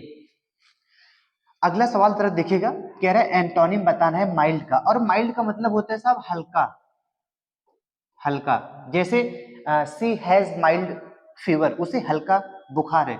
लॉफ का मतलब आप जानते हैं, प्योर का मतलब, लाइट का मतलब, एक इसमें शब्द है सीवर जिसका मतलब होता है साहब भारी, यानी हल्का का जस्ट अपोजिट होगा भारी। इस ई का सही ऑप्शन है सेवर। आसान सवाल था। आगे जरा हम लोग देखेंगे साहब, अगला सवाल क्या कह रहे हैं। ये क्वेश्चन नंबर 5 है, 5 का ए। आपको दो सवाल मिलेगा जो डायरेक्ट में होगा, ये डायरेक्ट स्पीच में होगा और आपको चेंज करना है किसमें, इनडायरेक्ट स्पीच में। सवाल क्या है साहब, ध्यान से देखिए जरा। She said brother I shall give you my watch. She said, उसने कहा ब्रदर भाई, I shall give you my watch, मैं तुम्हें अपना वॉच दूंगी। तो ध्यान रहे कि इन डायरेक्ट स्पीच के दो पार्ट होते हैं, एक पार्ट यहां से लेके यहां तक है, दूसरा पार्ट यहां से लेके यहां तक है। इस पार्ट को हम लोग बोलते हैं रिपोर्टिंग वर्ब और इस पार्ट को हम लोग बोलते हैं रिपोर्टेड स्पीच। और कभी कभी क्या होता है कि ये जो रिपोर्टिंग वर्ब का ऑब्जेक्ट है ये जंप करके बाउंड्री के उस पार चला जाता है, यानी रिपोर्टेड स्पीच में चला जाता है। आपको क्या काम करना है कि उसे वापस बाउंड्री के इस पार खींच कर लाना है। यानी ये जो ब्रदर है ये रिपोर्टिंग वर्ब का ऑब्जेक्ट है, इसे आप पहला काम तो ये करिए कि इसे रिपोर्टिंग वर्ब के पास ले आइए। जब आप इसको रिपोर्टिंग वर्ब के पास ले आएंगे तो आपका जो सवाल बनेगा वो कुछ इस तरह से बनेगा। आपके आंसर के लिए मैं इस सवाल को और आसान कर दे रहा हूं। She said to her brother, comma, inverted comma के बाद I shall give you my watch. अब हो गया सवाल और आसान फॉर्मेट में, शायद अब आप इसको हल कर ले। आइए इसको हल करके भी दिखाते हैं। अब जब आप इसको हल करेंगे तो साहब आप लिखेंगे सी सेड टू को किसमें चेंज करना है, ये रिपोर्टेड स्पीच, ये मेरा असर्टिव सेंटेंस है। असर्टिव सेंटेंस में हम लोग सेड टू को चेंज करते हैं टोल्ड में। हर ब्रदर, हर ब्रदर, ये सब्जेक्ट और ये ऑब्जेक्ट किसी भी दशा में कभी भी चेंज हम लोग नहीं करते हैं, केवल वर्ब चेंज होगा। और वर्ब को हम लोगों ने सेड टू को किसमें चेंज किया, टोल्ड में, यानी सी टोल्ड हर ब्रदर। और ये कॉमा, इन्वर्टेड कॉमा हम लोग इनडायरेक्ट में कभी नहीं लगाते, इसकी जगह कोई एक कनेक्टर लगता है। असर्टिव सेंटेंस में हम लोग कनेक्टर दैट लगाते हैं। आगे आई, ये मेरा फर्स्ट पर्सन है, चेंज होगा सब्जेक्ट के अकॉर्डिंग, सब्जेक्ट है सी, तो यहाँ पे क्या आ जाएगा साहब, सी आ जाएगा। शैल विल, मैंने आपको ऑफलाइन क्लास में बताया कि शैल शुड में, विल वुड में चेंज हो जाता है। सी के साथ विल लगेगा, इसलिए विल का हम लोग क्या करेंगे साहब, वुड करेंगे। ये यू, ये मेरा सेकंड पर्सन का ऑब्जेक्टिव केस है, चेंज होगा हर ब्रदर के अकॉर्डिंग। इसका जो सब्जेक्टिव केस होता है वो होता है ही, और इसका जो ऑब्जेक्टिव केस होता है वो होता है हिम। माई वॉट, ये माई मेरा फर्स्ट पर्सन का पॉजिटिव केस है जो चेंज होगा सी के अकॉर्डिंग, और सी का पॉजिटिव केस आप जानते हैं हर होता है, यानी इसको माई को हम लोग चेंज कर देंगे हर में। ये वॉच मेरा नाउन है और नाउन को हम लोग चेंज नहीं करते हैं, केवल प्रोनाउन में पर्सन चेंज होता है। ये आपके पहले क्वेश्चन का सॉल्यूशन था, उम्मीद है समझ में आया होगा। अगर ये सवाल आपको क्वेश्चन नंबर 5 का ए का दोनों सवाल अगर आपको अच्छे से समझ में आया हो तो कमेंट बॉक्स में यस लिख कर जाइए।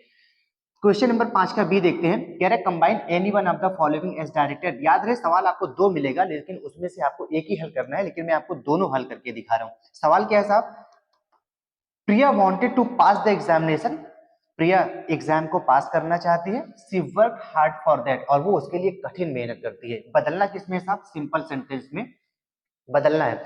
अब इस सेंटेंस को ध्यान से देखेंगे अगर आप, तो ये जो पहला सेंटेंस है ये दूसरे सेंटेंस का, पहला सेंटेंस ये है, दूसरा सेंटेंस ये है, और पहला सेंटेंस दूसरे सेंटेंस का रिजल्ट है। हम कठिन मेहनत क्यों करते हैं, क्योंकि हम पास होना चाहते हैं। तो ये जो दूसरा सेंटेंस है ये पहले सेंटेंस का रिजल्ट है, पहले सेंटेंस पर डिपेंड है। जब भी हम इसको चेंज करते हैं अब ये चेंज होगा इन्फिनिटिव में। अच्छा, सिंपल में बदलना है तो सिंपल में हमने एक नियम पढ़ रखा है इन्फिनिटिव का, यहाँ पे इन्फिनिटिव का प्रयोग करना है। प्रयोग कैसे करना है, अब इसका सॉल्यूशन देखिएगा साहब। इन्फिनिटिव का नियम यहाँ लगेगा क्योंकि पहला सेंटेंस दूसरे सेंटेंस का रिजल्ट है, तो पहले मुझे दूसरा सेंटेंस लिखना है। इसका सॉल्यूशन देखिएगा साहब, जैसे सी वर्क हार्ड लिख दिया, सी वर्क हार्ड, इतना ही आपको लिखना है। ये फॉर दैट, ये तो पहला सेंटेंस के बारे में कहा गया है, पहला सेंटेंस मुझे इसी में ऐड करना है, तो मुझे यहाँ पे लगाना है टू, क्योंकि हम जानते हैं कि इन्फिनिटिव टू लगाकर बनता है। अब दूसरे सेंटेंस में जो वर्ब है उसी में इसको ऐड कर देना है। Priya wanted to pass the examination, she work hard to pass the examination, to pass the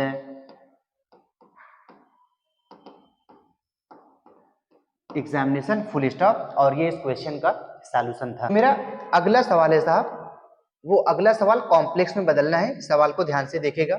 सवाल क्या कह रहे हैं साहब, Mahesh bought a watch, Mahesh ने एक वॉच खरीदा, the watch gives correct time, और वो जो घड़ी है वो सही समय बताता है। तो घड़ी भैया समय ही बताता है, और अच्छा हो कि अगर घड़ी सही समय बताए तो बदलना किसमें है, कॉम्प्लेक्स सेंटेंस बदलना है। याद रहे एक छोटा सा ट्रिक, जब भी कोई सेंटेंस को कॉम्प्लेक्स सेंटेंस में बदलने के लिए कहे तो आपके दिमाग में टक से एक शब्द पिन करना चाहिए, और वो शब्द है that.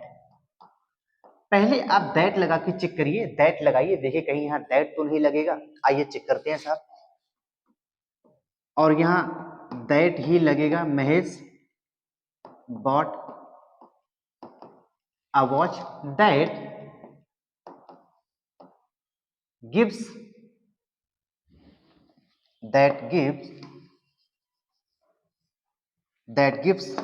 Correct time, that gives correct time. और यही इसका सॉल्यूशन है। यानी सेंटेंस में जो मैं कनेक्टर लगाऊंगा वो कनेक्टर लगाऊंगा दैट। कॉम्प्लेक्स सेंटेंस हो या कंपाउंड सेंटेंस हो, इन दोनों सेंटेंसेस में क्या लगाते हैं साहब, कनेक्टर लगाते हैं, और कॉम्प्लेक्स सेंटेंस में दैट का प्रयोग किया जाता है, और कुछ रिलेटिव प्रोनाउन है उनका प्रयोग किया जाता है। अगला जो क्वेश्चन है वो क्वेश्चन ट्रांसफॉर्मेशन से है। कोई एक सवाल आपको हल करना है, और जैसा आगे ब्रैकेट में डायरेक्शन दिया हुआ है उसके अकॉर्डिंग, जैसे इस सवाल को बदलना है पैसिव वॉइस में, तो डेफिनेट सी बात है कि आगे जो क्वेश्चन है वो एक्टिव वॉइस का है। सवाल आइए देखा जाए, कह रहे हैं what makes you happy my dear. इस सवाल को अगर आप ध्यान से देखें, किसी भी सेंटेंस का जो स्ट्रक्चर होता है वो होता है सब्जेक्ट वर्ब ऑब्जेक्ट। इस सेंटेंस को आप ध्यान से देखिए, सब्जेक्ट का पता आपको नहीं चलेगा। कैसे नहीं चलेगा, क्योंकि ये देखिए मेक्स, ये मेरा मेन वर्ब है, और मेन वर्ब से पहले सब्जेक्ट का प्लेस है, सब्जेक्ट यहाँ पे नहीं है, और उसकी जगह पे दिया हुआ है व्हाट। जब भी आपको सेंटेंस इस नेचर में मिले तो आप उसको हल कैसे करेंगे, आइए इसको देखा जाए। सबसे पहले इसी को, जो सब्जेक्ट की जगह पर शब्द आया है, इसी को मुझे सब्जेक्ट मान लेना है, जो चेंज होगा ऑब्जेक्ट में। और ऑब्जेक्ट से पहले हम लोग क्या लगाते हैं साहब, बाई व्हाट लगाते हैं, बाई लगाते हैं, व्हाट सब्जेक्ट है, ऑब्जेक्ट बन गया, यानी अब सब्जेक्ट का ऑब्जेक्ट कर दिया। इसके तुरंत बाद हेल्पिंग वर्ब की बारी है। यू के अकॉर्डिंग ये प्रेजेंट इंडेफिनिट है, क्योंकि मेक में एस या ईएस लगा है, और एस या ईएस ये चेंज होता है इज एम आर में, तो ये यू है, यू के साथ हम लोग आर का प्रयोग करते हैं। इसके बाद सब्जेक्ट हो गया, हेल्पिंग वर्ब हो गया, इसके तुरंत बाद मेन वर्ब की बारी है, और मेन वर्ब है मेक, और मेक का थर्ड फॉर्म होता है मेड, क्योंकि पैसिव वॉइस में हम हर जगह मेन वर्ब की थर्ड फॉर्म इस्तेमाल कर सकते हैं। आगे क्या है साहब, you happy comma my dear, ये इसका सॉल्यूशन है। लास्ट में क्वेश्चन मार्क, यानी जब भी किसी सेंटेंस में आपको व्हाट, हु, कोई WH वर्ड दिया है और उसके तुरंत बाद मेन वर्ब आ जाए, तो उसको मुझे इसी तरह चेंज करना है। ये सवाल उम्मीद है आपको समझ में आया होगा। अगर ये सवाल आपको समझ में आ गया तो मुझे इसका आप आंसर दीजिए कमेंट बॉक्स में। मैं एक सवाल आपके लिए दे रहा हूं, आप इसका आंसर दीजिए। हु ब्रोक द जग, यहां भी देखिए ब्रोक, ये मेरा मेन वर्ब है, ये है मेरा WH वर्ड, यहां भी सब्जेक्ट नहीं है। इसका सॉल्यूशन आप मुझे कमेंट बॉक्स में दीजिए, तभी मैं समझूंगा ये सवाल आपको समझ में आया। अगला जो सवाल है साहब, उस सवाल को जरा देखिएगा। कह रहे डोंट एब्यूज अदर्स, इसको बदलना है अफर्मेटिव सेंटेंस में। डोंट एब्यूज, ये जो सेंटेंस है मेरा, ये इंपरेटिव का निगेटिव है, इसको सबसे पहले मुझे अफर्मेटिव में चेंज करना है। अफर्मेटिव में जब भी चेंज करेंगे तो इसका जो मेन वर्ब है इसी को हम लोग चेंज करते हैं एकदम जस्ट अपोजिट में। यहाँ एब्यूज, एब्यूज का मतलब होता है किसी को गाली देना, एब्यूजिंग करना, इसका जस्ट अपोजिट होगा रिस्पेक्ट, यानी इसका जस्ट अपोजिट है रिस्पेक्ट, यानी इसका सॉल्यूशन बड़ा ही इजी है कि रिस्पेक्ट अदर्स, रिस्पेक्ट अदर्स, यही इसका सॉल्यूशन है। अगला जो क्वेश्चन है साहब वो क्वेश्चन आई थिंक सिंटैक्स से होगा। सिंटैक्स के भी दो सवाल दिए होंगे और दो सवाल में से कोई एक सवाल आपको अटेम्प्ट करना है, लेकिन मैं आपको दोनों दिखा रहा हूं। अब ये सवाल साहब सिंटैक्स का है। सिंटैक्स में आपको दो सवाल मिलेंगे, हल एक करना है। सवाल क्या कह रहे हैं साहब, India won the match by N inning.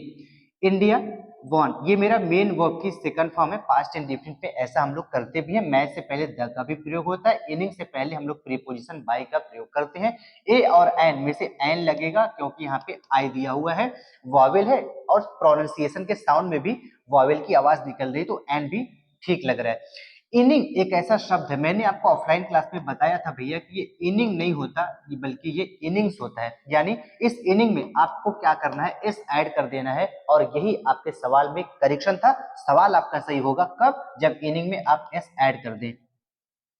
अगला सवाल सिंटैक्स का ही है, इसका भी सॉल्यूशन देख लें। Kalidas is greater than any dramatist, इसका जो सॉल्यूशन है साहब, कालिदास प्रॉपर नाउन है तो इज लगा है, ठीक है। ग्रेटर मतलब वही कॉम्परेटिव डिग्री, कॉम्परेटिव डिग्री के साथ देन का प्रयोग होता है, ये भी ठीक है। एनी, एनी का मतलब कोई, ड्रामेटिस्ट। आप जानते हैं कॉम्परेटिव सेंटेंस में दो लोगों की, कॉम्परेटिव सेंटेंस में दो लोगों की बात होती है। एक तो यहाँ पे कालिदास है और दूसरा कह रहा है एनी। एनी का मतलब होता है कोई, जबकि यहाँ पे जो सेंस निकलना चाहिए वो दो लोगों का निकलना चाहिए। अगर मैं इस एनी को एनी अदर कर दूं, यानी कोई दूसरा, एक तो हो गए कालिदास और एनी अदर का मतलब कोई दूसरा, यानी इस सवाल में जो करेक्शन था वो एनी के साथ आपको अदर ऐड कर देना है, यानी Kalidas is greater than any other dramatist, यही आपका सॉल्यूशन है साहब। अगले क्वेश्चन को जरा देखिएगा।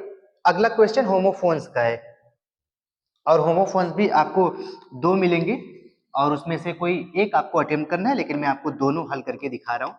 एक है लेटर, एक है LATTER और एक है LATR। पहले इस लेटर को देखिएगा। इस लेटर का मतलब है बाद में, और ये बात करता है साहब भविष्य की। जैसे I will call you later, ये जो लेटर है साहब LATTER, अक्सर ये कंपैरिजन में लगता है, कंपैरिजन में लगता है। और जहां पे चॉइस का मामला हो, जैसे अगर आपने मुझे चाय और कॉफी दोनों ऑफर किया तो मैं कहूंगा कि I choose the letter, I choose the letter. इस लेटर का मतलब ये हो गया कि जो आपने मुझे बाद में ऑफर किया है, बाद का मतलब क्या, पिछला वाला, कॉफी, यही मैं लेटर करूंगा, यही मैं चूज करूंगा।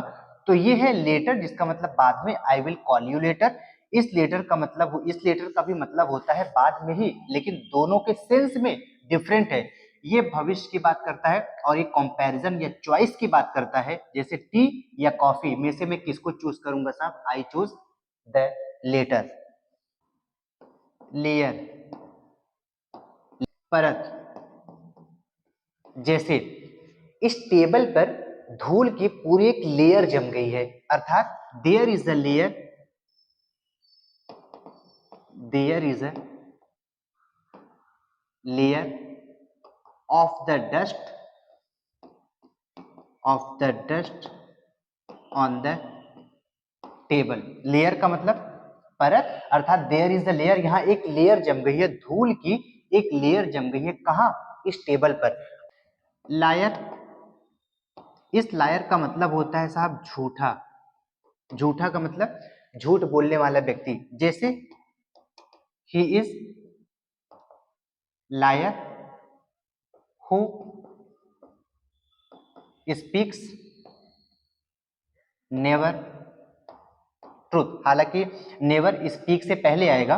ही is liar who never speaks truth, यानी वो झूठा है, वो झूठ बोलने वाला व्यक्ति है जिसने कभी सच बोला ही नहीं। तो ये लेयर था, ये लायर था। इस तरह ये ग्रामर के पूरे सॉल्यूशन है साहब। अगला जो क्वेश्चन है क्वेश्चन नंबर 6, अगर आप देखें तो क्वेश्चन नंबर 6 में आपको एक हिंदी पैसेज मिलेगा और कहेगा कि उसको इंग्लिश में ट्रांसलेट करिए। वो हिंदी पैसेज क्या है साहब? सम्राट अशोक चंद्रगुप्त का पोता था, अपने पिता की मृत्यु के समय वह उज्जैन का सूबेदार बना। अब इसको एक एक लाइन को मैं रीड करूंगा और नीचे मैंने अपना समय बचाने के लिए इसको मैंने ट्रांसलेट भी इंग्लिश में कर रखा है। जी साहब, सम्राट अशोक चंद्रगुप्त का पोता था। पोता का मतलब होता है ग्रैंडसन, यानी इम्परर। ये जो सम्राट है इसकी अंग्रेजी होती है इम्परर। इम्परर अशोक, अशोक को हम लोग लास्ट में ए लिख देंगे, अशोका लिखते हैं, पढ़ते अशोक है। Ashoka was the grandson of Chandragupta. अपने पिता की मृत्यु के समय वह उज्जैन का सूबेदार था। सूबेदार का मतलब होता है गवर्नर, यानी at the time of his father's death he was the governor of Ujjain. Chandragupta के मरने के 24 वर्ष बाद वह सिंहासन रूढ़ हुआ, यानी ही असेंडेड। असेंडेड का मतलब होता है सिंहासन रूढ़ होना।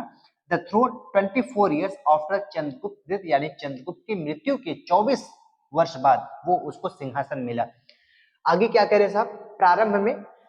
प्रारंभ में अशोक को शिकार का बहुत शौक था, यानी इन द बिगिनिंग। प्रारंभ में क्या कह रहे हैं? Ashok was very fond of hunting. शौकीन, शौक का अंग्रेजी होता है फॉन्ड ऑफ, किसका भैया? शिकार का। हंटिंग का बहुत शौकीन था, यानी ही वो Ashoka was very fond of hunting. And आगे क्या कह रहे साहब? और उसे युद्ध कला भी बहुत पसंद थी, and also like the art of warfare. आगे है सिंहासन रोहड़ के बाद उसने कलिंग पर चढ़ाई की, यानी आफ्टर बिकमिंग द किंग, यानी वही किंग बनने के बाद ही अटैक, उसने अटैक किया किस पे साहब? कलिंग पे। आल्दो, यद्यपि वो इस युद्ध में विजयी हुआ, although he won the war, परंतु इसके हृदय पर एक गहरा घाव छोड़ा। It left a deep wound in his heart. Deep wound का मतलब होता है गहरा घाव, लेफ्ट का मतलब छोड़ा, इन हिज हर्ट, उसके हृदय में। आगे क्या कह रहे साहब? इस युद्ध में कई लाख आदमी मरे, यानी in this war several lakh people were killed. कई लाख घायल हुए, मेनी वर इंजर्ड, एंड और बहुत से बीमार हुए और बहुत से बीमार से मरे, यानी many died due to illness. इस युद्ध में आगे क्या करें साहब? जी साहब, यह दशा देखकर, यानी सीइंग दिस कंडीशन, यानी ये स्थिति देखकर अशोक के मन में क्या हुआ साहब? कि अशोकाज हर्ट, उसका जो हृदय था वो एकदम परिवर्तन हो गया। आगे लिखा भी उसका हृदय परिवर्तन हो गया। अशोकाज हर्ट चेंज, अशोक का हृदय परिवर्तन हो गया। उसे युद्ध से घृणा हो गई, यानी he began to hate war. उसने पुनः कोई युद्ध नहीं किया। He never fought another war, और अपना संपूर्ण जीवन प्रजा हित में लगा दिया। And dedicated his entire life, पूरा जीवन डेडिकेट किसको किया साहब? The welfare of his people, यानी उसने अपना जीवन, जब उसे एहसास हुआ कि ये वॉर के कई नुकसान है, कई लाख लोग मर जाते हैं, कई लाख लोग घायल हो जाते हैं, कई लाख लोग बीमारी से मर जाते हैं, तब उसका हृदय परिवर्तन होता है। और लास्ट में वो क्या करता है कि अपना पूरा जीवन, अपना पूरा इंटायर लाइफ वो पीपल यानी प्रजा के वेलफेयर, यानी उससे उन्हीं की सेवा में अपना पूरा जीवन लगा देता है। ऊपर हिंदी था, उसके जस्ट नीचे इंग्लिश था, आप इसको नोट डाउन कर लीजिएगा। आगे हम लोग देखेंगे जो मेरा क्वेश्चन नंबर 7 है साहब। तो ये ग्रामर का पार्ट था, सेक्शन सी। अब हम लोग डिस्कस करेंगे सेक्शन डी पे। और याद रही, अब जो सेक्शन डी शुरू हो रहा है, सेक्शन डी में आपको कुल 7 से 12 क्वेश्चन आपको सेक्शन डी का मिलेगा। इसमें जो 7 और 8 क्वेश्चन मिलेगा, ये मिलेगा 9 से 10 पोएट्री, और 11 और 12 जो क्वेश्चन मिलेगा वो मिलेगा सप्लीमेंट्री। तो आइए हम लोग देखते हैं अपना क्वेश्चन नंबर 7। क्वेश्चन नंबर 7 क्या मिलेगा साहब? क्वेश्चन नंबर 7 प्रोज से है। हाँ साहब, 2 क्वेश्चन आपको शॉर्ट आंसर मिलेगा, उस 2 में से कोई एक ही आपको हल करना है। हल दोनों करने हैं और दोनों क्वेश्चन में और करके दिया होगा, और का मतलब हो गया अल्टरनेटिव, यानी आपके पास चॉइस है, आप दो में से कोई एक ही अटेम्प्ट करेंगे। क्वेश्चन नंबर 7 का पहला जरा देखिएगा, what made the writer to forget all about M Hamel's rural, यानी जो पहला चैप्टर मेरा प्रोज का है, यानी सवाल आपको पहले ही चैप्टर से मिल गया, और मैंने आपको पहले ही कह रखा था कि जो इसका पहला चैप्टर है द लास्ट लेसन, ये हमारे लिए बहुत इंपॉर्टेंट है। सवाल यहाँ से आपको शॉर्ट आंसर टाइप क्वेश्चन जरूर एक मिल सकता है, और सवाल आपको मिला भी है। तो ये इसका जो क्वेश्चन है, क्वेश्चन का मतलब है कि व्हाट मेड द राइटर, यानी राइटर टू फॉरगेट, क्या भूल जाता है, ऑल अबाउट एम हेमल्स रूलर, यानी जो एम हेमल्स रूलर का मतलब होता है छड़ी, यानी उनका जो नियम था साहब, वो जो छड़ी था वो भी एक नियम ही था एम हेमल का, और राइटर कह रहा है, और राइटर से कहा जा रहा है कि वो उसी छड़ी के बारे में ऐसा क्या होता है जो वो भूल जाता है। और आप भी जानते हैं कि राइटर उनकी छड़ी के बारे में भूल जाता है, उनकी जो छड़ी होती है वो दरअसल मारने के लिए नहीं होता, वो बल्कि किसी का प्रतीक है। किसका प्रतीक है साहब? एक तो वो प्रतीक है काइंड का, और दूसरा वो प्रतीक है जेंटल का। इसका पूरा आंसर मुझे कैसे लिखना है, आइए इसको देखा जाए। इसके आंसर में आप लिखेंगे the writer forgot about, writer भूल जाता है क्या, एम हेमल्स रूलर, बिकॉज, क्योंकि वो क्यों भूलता है साहब, कि वो surprise to see him kind and gentle, वो इनका काइंड और जेंटल देखकर वो एकदम सरप्राइज्ड हो जाता है। He was deeply moved by M Hamel's emotional speech about the importance of their mother language, और वो जो उनका मदर लैंग्वेज था, उनका उन्होंने जो लास्ट स्पीच दिया था अपने लैंग्वेज को लेके, वो इतना ज्यादा इंप्रेसिव था, इतना ज्यादा इमोशनल स्पीच था, वो वही देखकर एकदम वो डीपली मूव्ड हो जाते हैं, पूरी तरह बदल जाते हैं।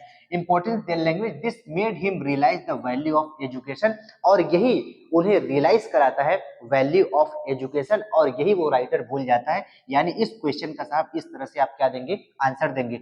अगला सवाल, why did Lewis Carroll never give his consent to be interviewed, यानी एक कैरेक्टर है लेविस कैरोल, ये इंटरव्यू नाम का एक चैप्टर है, ये उस चैप्टर का क्वेश्चन है, और कह रहे हैं कि वो क्यों कभी एग्री नहीं हुआ, सहमत नहीं हुआ एक इंटरव्यू देने के लिए। यानी इसका जो आंसर आप लिखेंगे, वो इंटरव्यू इसलिए नहीं देना चाहता था क्योंकि वो अपनी प्रशंसा कभी नहीं करना चाहता था, और उसे हमेशा इस बात का भय होता था। यही इसका आंसर है। आंसर आप कैसे लिखेंगे, आइए देखा जाए।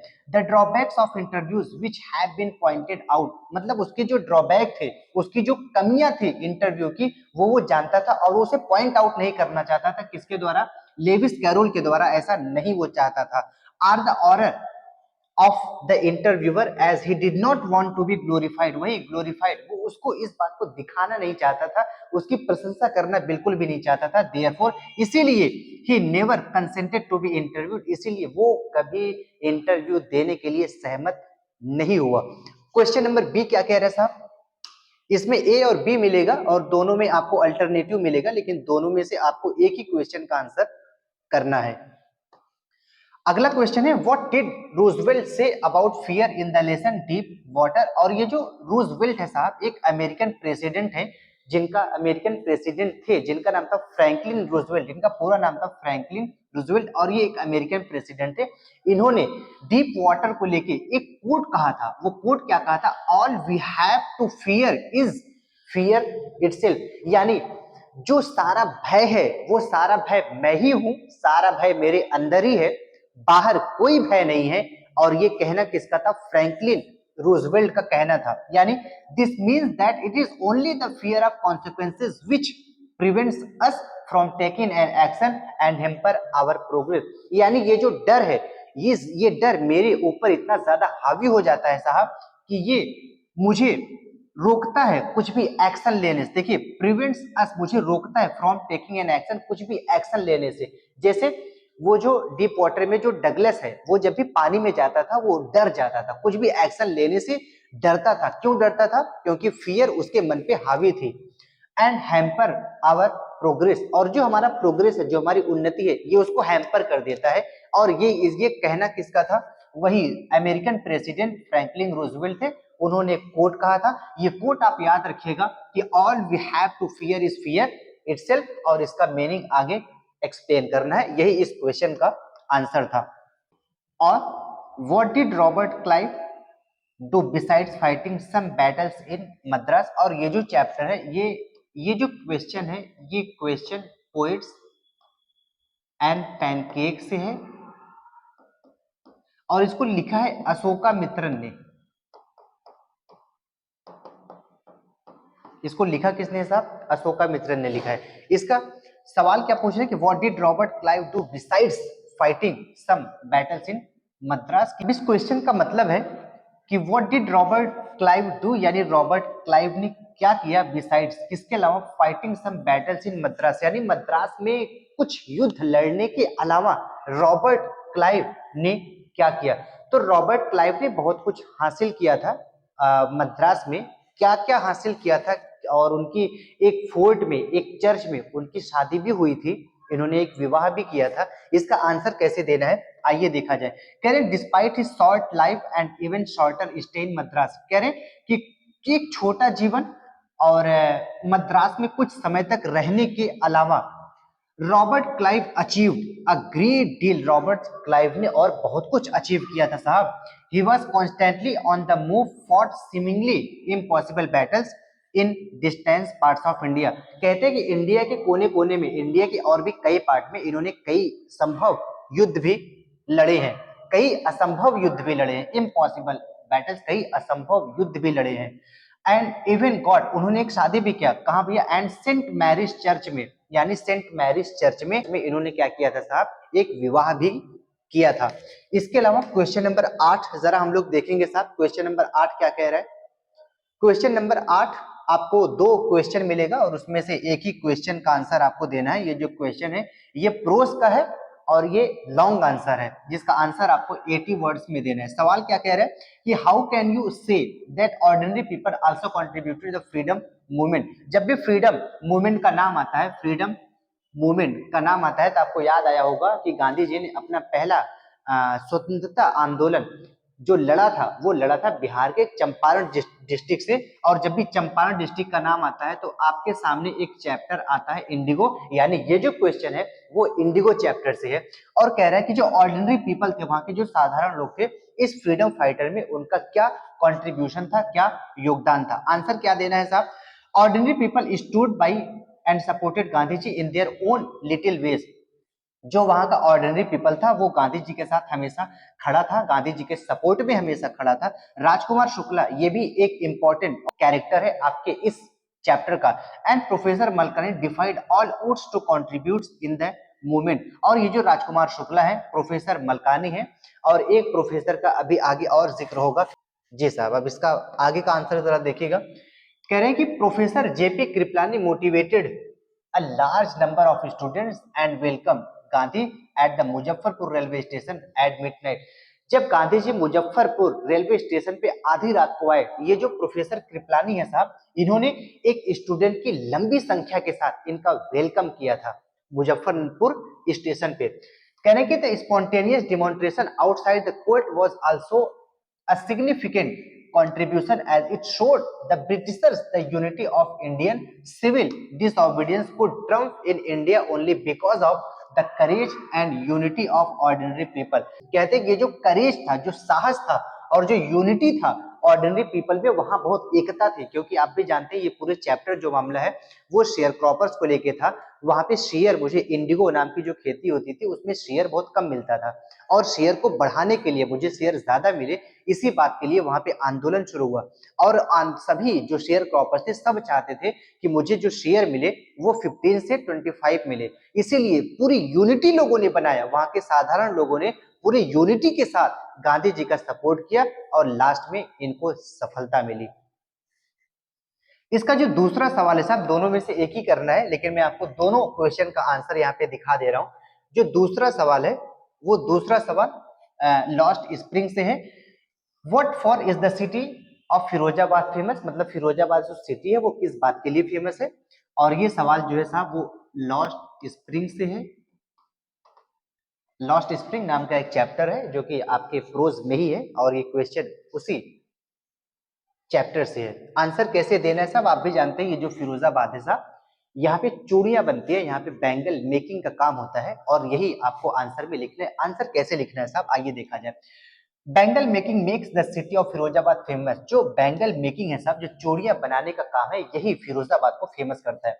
Beautiful bangles can be seen all over. यहाँ सुंदर सुंदर बैंगल्स आपको फिरोजाबाद सिटी में चारों तरफ दिखाई देगी।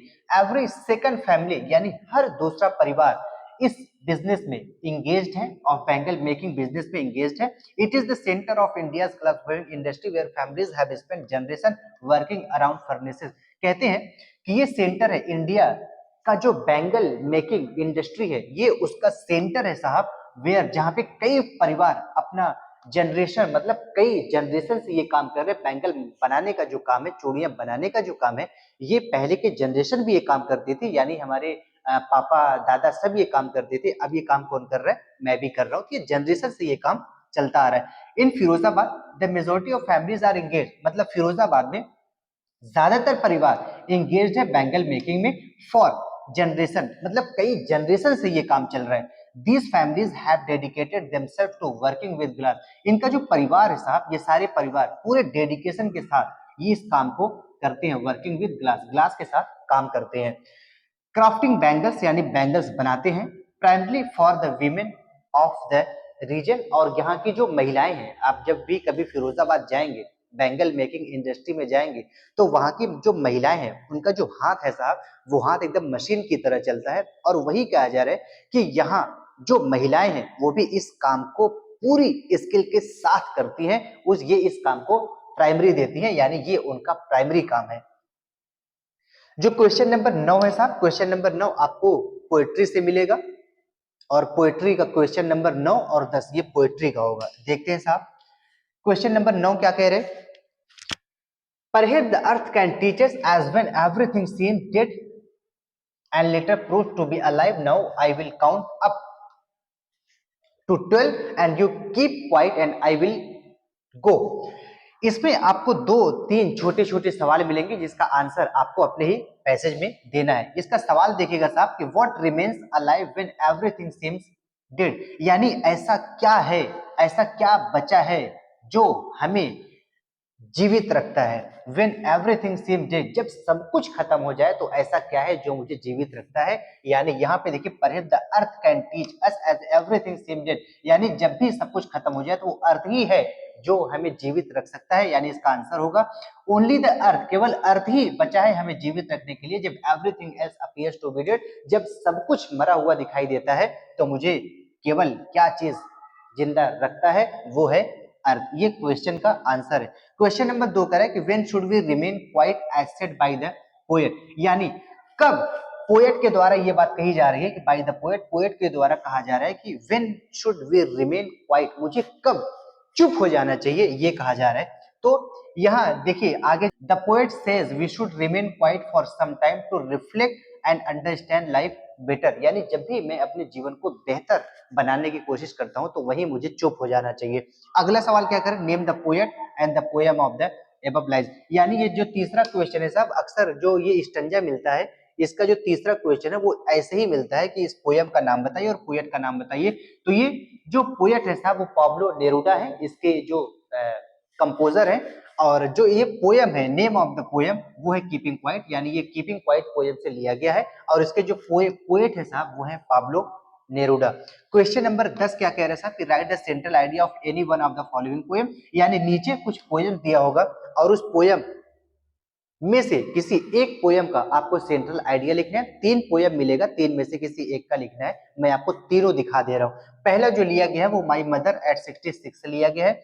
माई मदर एट 66 के पोएम की स्टोरी आपको पहले से भी पता है, मैंने ऑफलाइन क्लास में ये पूरा डिस्कस भी किया है। सेंट्रल आइडिया भी मैंने आपको नोट डाउन कराया है।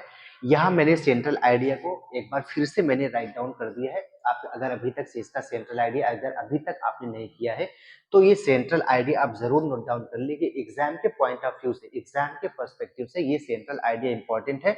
आप देख लीजिएगा इस साल ये सेंट्रल आइडिया आपसे जरूर पूछा जाएगा। इस पोएम में एक बेटी अपने इमोशन को एक्सप्रेस करती है और उसका जो इमोशनल होता है, उसका जो इमोशन होता है वो एक इमोशनल अटैचमेंट है अपनी माँ से।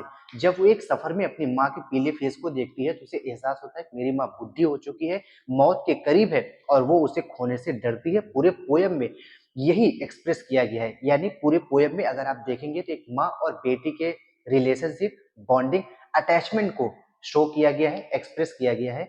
और हर बेटी, सिर्फ इसी पोएम में नहीं, हम लोग भी जिससे बहुत प्रेम करते हैं, जिससे हमारा बहुत लगाव होता है, हम भी उसे खोने से डरते हैं। आप भी अगर एक बेटी होंगे, एक बेटा होंगे, तो आप भी अपने माँ बाप को खोने से डरते हैं। तो पूरे पोएम में एक माँ और बेटी के रिलेशनशिप, एक इमोशनल अटैचमेंट को दिखाया गया है। इसका जो दूसरा पोयम है, पोयम अ रोड साइड स्टैंड है। अ रोड साइड स्टैंड का मतलब ये है कि आपने कई बार ऐसा देखा होगा कि रोड के किनारे कुछ स्टैंड लगाकर कुछ गांव के लोग, कुछ गरीब लोग सामान बेच रहे होते हैं। अब इस पोयम में एक कॉन्फ्लिक्शन है अमीर लोग और गरीब लोगों के बीच में, कि अमीर लोग क्या करते हैं, वहाँ रोड साइड स्टैंड पे रुकते हैं, लेकिन कुछ सामान खरीदने के लिए नहीं रुकते, बल्कि वहाँ एड्रेस और डायरेक्शन पूछने के लिए रुकते हैं। और यही पोयम में पूरा एक्सप्रेस किया गया है। एक बार फिर से इसका सेंट्रल आइडिया मैंने यहाँ पे पूरा नोट डाउन कराया है। यही सेंट्रल आइडिया मैंने आपको अपने ऑफलाइन क्लास में भी नोट डाउन कराया है। अगर अभी तक आपने इसका सेंट्रल आइडिया नहीं लिखा है, तो ये सेंट्रल आइडिया मैंने यहाँ पे राइट डाउन कर दिया है, आप इसको एक बार जरूर नोट डाउन कर लीजिएगा। वीडियो की लेंथ थोड़ी हमारी लंबी बन रही है, लगभग 1.5 घंटे की वीडियो बन चुकी है, इसीलिए मैं चाहता हूँ कि आगे के क्वेश्चन को मैं थोड़ा सा जल्दी जल्दी आपको दिखा दूं। इसका जो तीसरा पोयम है वो है आंट जेनिफर्स टाइगर्स। इस पोयम में जो एंड्रिन रिच है, ये एक सोसाइटी के एक बड़ी समस्या को एक्सप्रेस करती है। हमारे सोसाइटी में आजकल क्या होता है कि महिलाओं को सताया जाता है। हालांकि पहले ऐसा बहुत ज्यादा हो रहा था, लेकिन अब तो ये धीरे धीरे इसका ट्रेडिशन पूरी तरह से लगभग खत्म हो चुका है। एंड्रिन रिच ये अपने ही पति के द्वारा बहुत सताई गई थी, फिर ये एक्सप्रेस करती हैं मेल डोमिनेंस सोसाइटी को, ये एक्सप्रेस करती हैं पैट्रियार्चल सिस्टम को, और इन्हें समस्या है ये मेल डोमिनेंस सिस्टम से, पैट्रियार्चल सिस्टम से इन्हें समस्या है।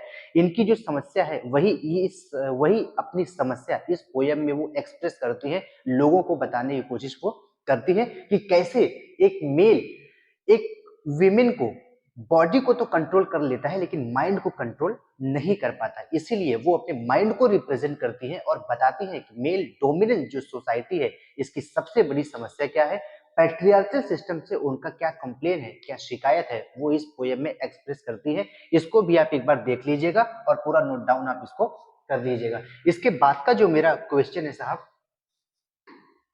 क्वेश्चन नंबर 11 और 12 ये आपको सप्लीमेंट्री से भी मिलेगा। 2 क्वेश्चन शॉर्ट के, 1 क्वेश्चन लॉन्ग के। दोनों शॉर्ट वाले क्वेश्चन में आपको और करके 2-2 सवाल मिलेगा, आपको अटेम्प्ट एक ही करना है। इसमें जो क्वेश्चन नंबर 11 है, इसका जो क्वेश्चन नंबर ए है, वो कह रहा है कि how was the grand central growing as told by Charlie. आप जानते हैं जो चार्ली नाम का कैरेक्टर है, और ये जो ग्रैंड रेलवे स्टेशन है, ग्रैंड सेंट्रल रेलवे स्टेशन, ये रिप्रेजेंट किया गया है। पहला सप्लीमेंट्री का जो पहला चैप्टर है, the third level, the third level, ये चैप्टर मैंने आपको पहले भी बता रखा है कि चैप्टर हमारे लिए इंपॉर्टेंट है। यहाँ से शॉर्ट आंसर टाइप क्वेश्चन अक्सर पूछे जाते हैं, और हमारा जो पहला क्वेश्चन है वो इसी चैप्टर से है, और पूछा जा रहा है कि चार्ली के अनुसार जो ग्रैंड सेंट्रल रेलवे प्लेटफॉर्म था, उसका उसका विकास कैसे हुआ। और इसके आंसर में मैंने आंसर भी दे रखा है, एक बार आप आंसर को पढ़ लीजिएगा कि ग्रैंड सेंट्रल रेलवे स्टेशन का विकास चार्ली के द्वारा, चार्ली ने कैसे इसको बताया कि इसका विकास कैसे हुआ। इसके बाद और का जो क्वेश्चन है वो कह रहे हैं कि what for is Antarctica the perfect place, यानी जो अंटार्कटिका है साहब, वो किस बात के लिए परफेक्ट प्लेस है। और ये इसका मोटी मोटा जो आंसर था वो था ये स्टडी एनवायरनमेंट। और जो टीम, एक कॉलेज से टीम, टीचर्स के बच्चों की जो टीम इन अंटार्कटिका गई थी, वो इसी बात के लिए गई थी कि वहाँ के एनवायरनमेंट पे इनको रिसर्च करना था, स्टडी करना था। इसके बाद का जो क्वेश्चन मैं आपको दिखा दूं, आप इस क्वेश्चन को नोट डाउन जरूर कर लीजिएगा। वीडियो थोड़ी लंबी बन रही है, इसलिए मैं अपने क्वेश्चन को केवल एक बार आपको दिखा दे रहा हूँ। What did Annan say to the author about the package which was being carried by its string? अब ये जो एनन है, ये एक बार देखते हैं कि मार्केट में कोई एक व्यक्ति, और पहले क्या होता था कि अपर क्लास और लोअर क्लास, ये इसका बड़ा भेदभाव था। अपर क्लास के द्वारा लोअर क्लास के लोगों को डिस्क्रिमिनेट किया जाता था, और इसके क्वेश्चन में यही आंसर है कि अपर क्लास के लोगों का सामान ये जब लोअर क्लास के लोग छूते थे, पकड़ते थे, वो अपने हाथ से नहीं पकड़ते थे, बल्कि किसी स्ट्रिंग के जरिए पकड़ते थे। किसी स्ट्रिंग मतलब कोई रस्सी के जरिए पकड़ते थे। कोई लोअर क्लास का आदमी अपर क्लास के आदमी का थैला डायरेक्ट अपने हाथ से पकड़ नहीं सकता था, और यही इस क्वेश्चन के आंसर में एक्सप्लेन किया गया है। आंसर एक बार आप देख लीजिएगा। इसके बाद का जो क्वेश्चन है कह रहा है कि how long had Dr. Sadao to wait to fall in love with Hana। कहते हैं कि हाना से प्रेम करने के लिए डॉक्टर सदाव को कितना लंबा वेट करना पड़ा। और ये जो चैप्टर है साहब, इस चैप्टर को आप एक बार जरूर पढ़ लीजिएगा, द एनमी। और ये सप्लीमेंट्री का एक इम्पोर्टेंट चैप्टर है।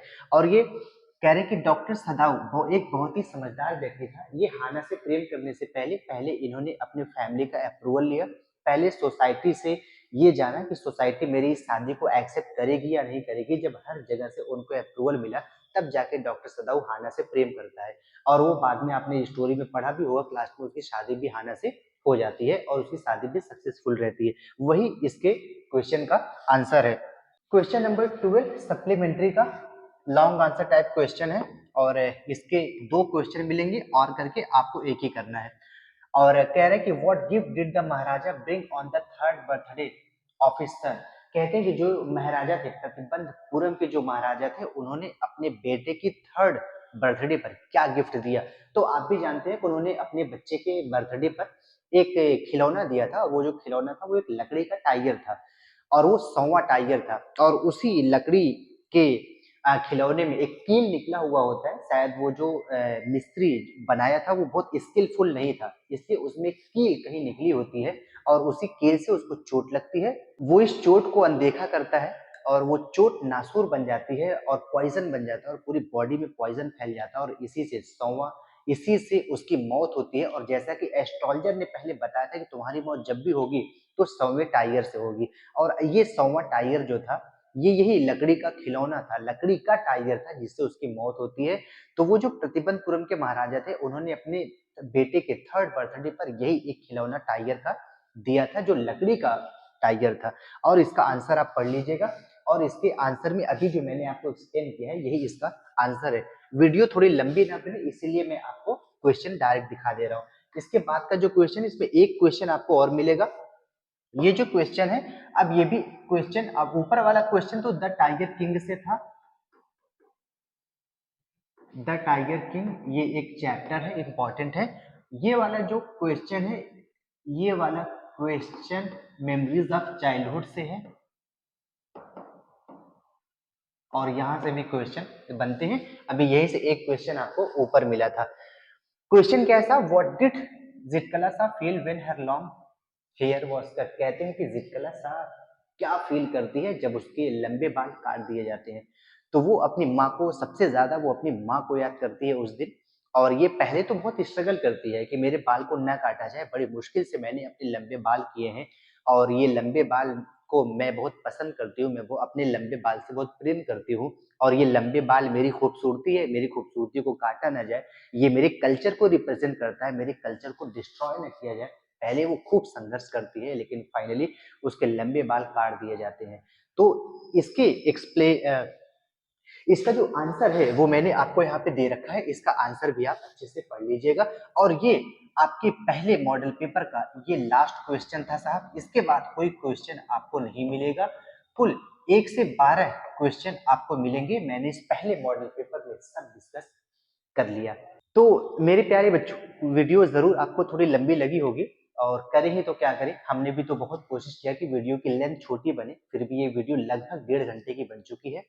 अगले मॉडल पेपर में हम कोशिश करेंगे कि हमारी वीडियो थोड़ी सी छोटी बने, लेकिन अगला वीडियो मैं तब बनाऊंगा जब मुझे आप कमेंट बॉक्स में ये बताएंगे सर हमको मॉडल पेपर 2 भी दीजिए। और मैंने आपसे पहले भी बता रखा है कि मेरा जो प्लान है वो कुल 5 मॉडल पेपर कक्षा 12 के लिए और 5 मॉडल पेपर कक्षा 10 के लिए मुझे देना है। तो आप मुझे बताइए कि सर मॉडल पेपर 2 भी मुझे चाहिए। ये पहला मॉडल पेपर वाकई मुझे अच्छा लगा, सारे क्वेश्चन बोर्ड एग्जाम के लगे, इसलिए मुझे मॉडल पेपर 2, 3, 4, 5 भी दीजिए। तो कमेंट बॉक्स में केवल अगर आप मॉडल पेपर 2 लिख देंगे, इससे मैं समझ जाऊंगा कि आप वाकई मॉडल पेपर 2 चाहते हैं।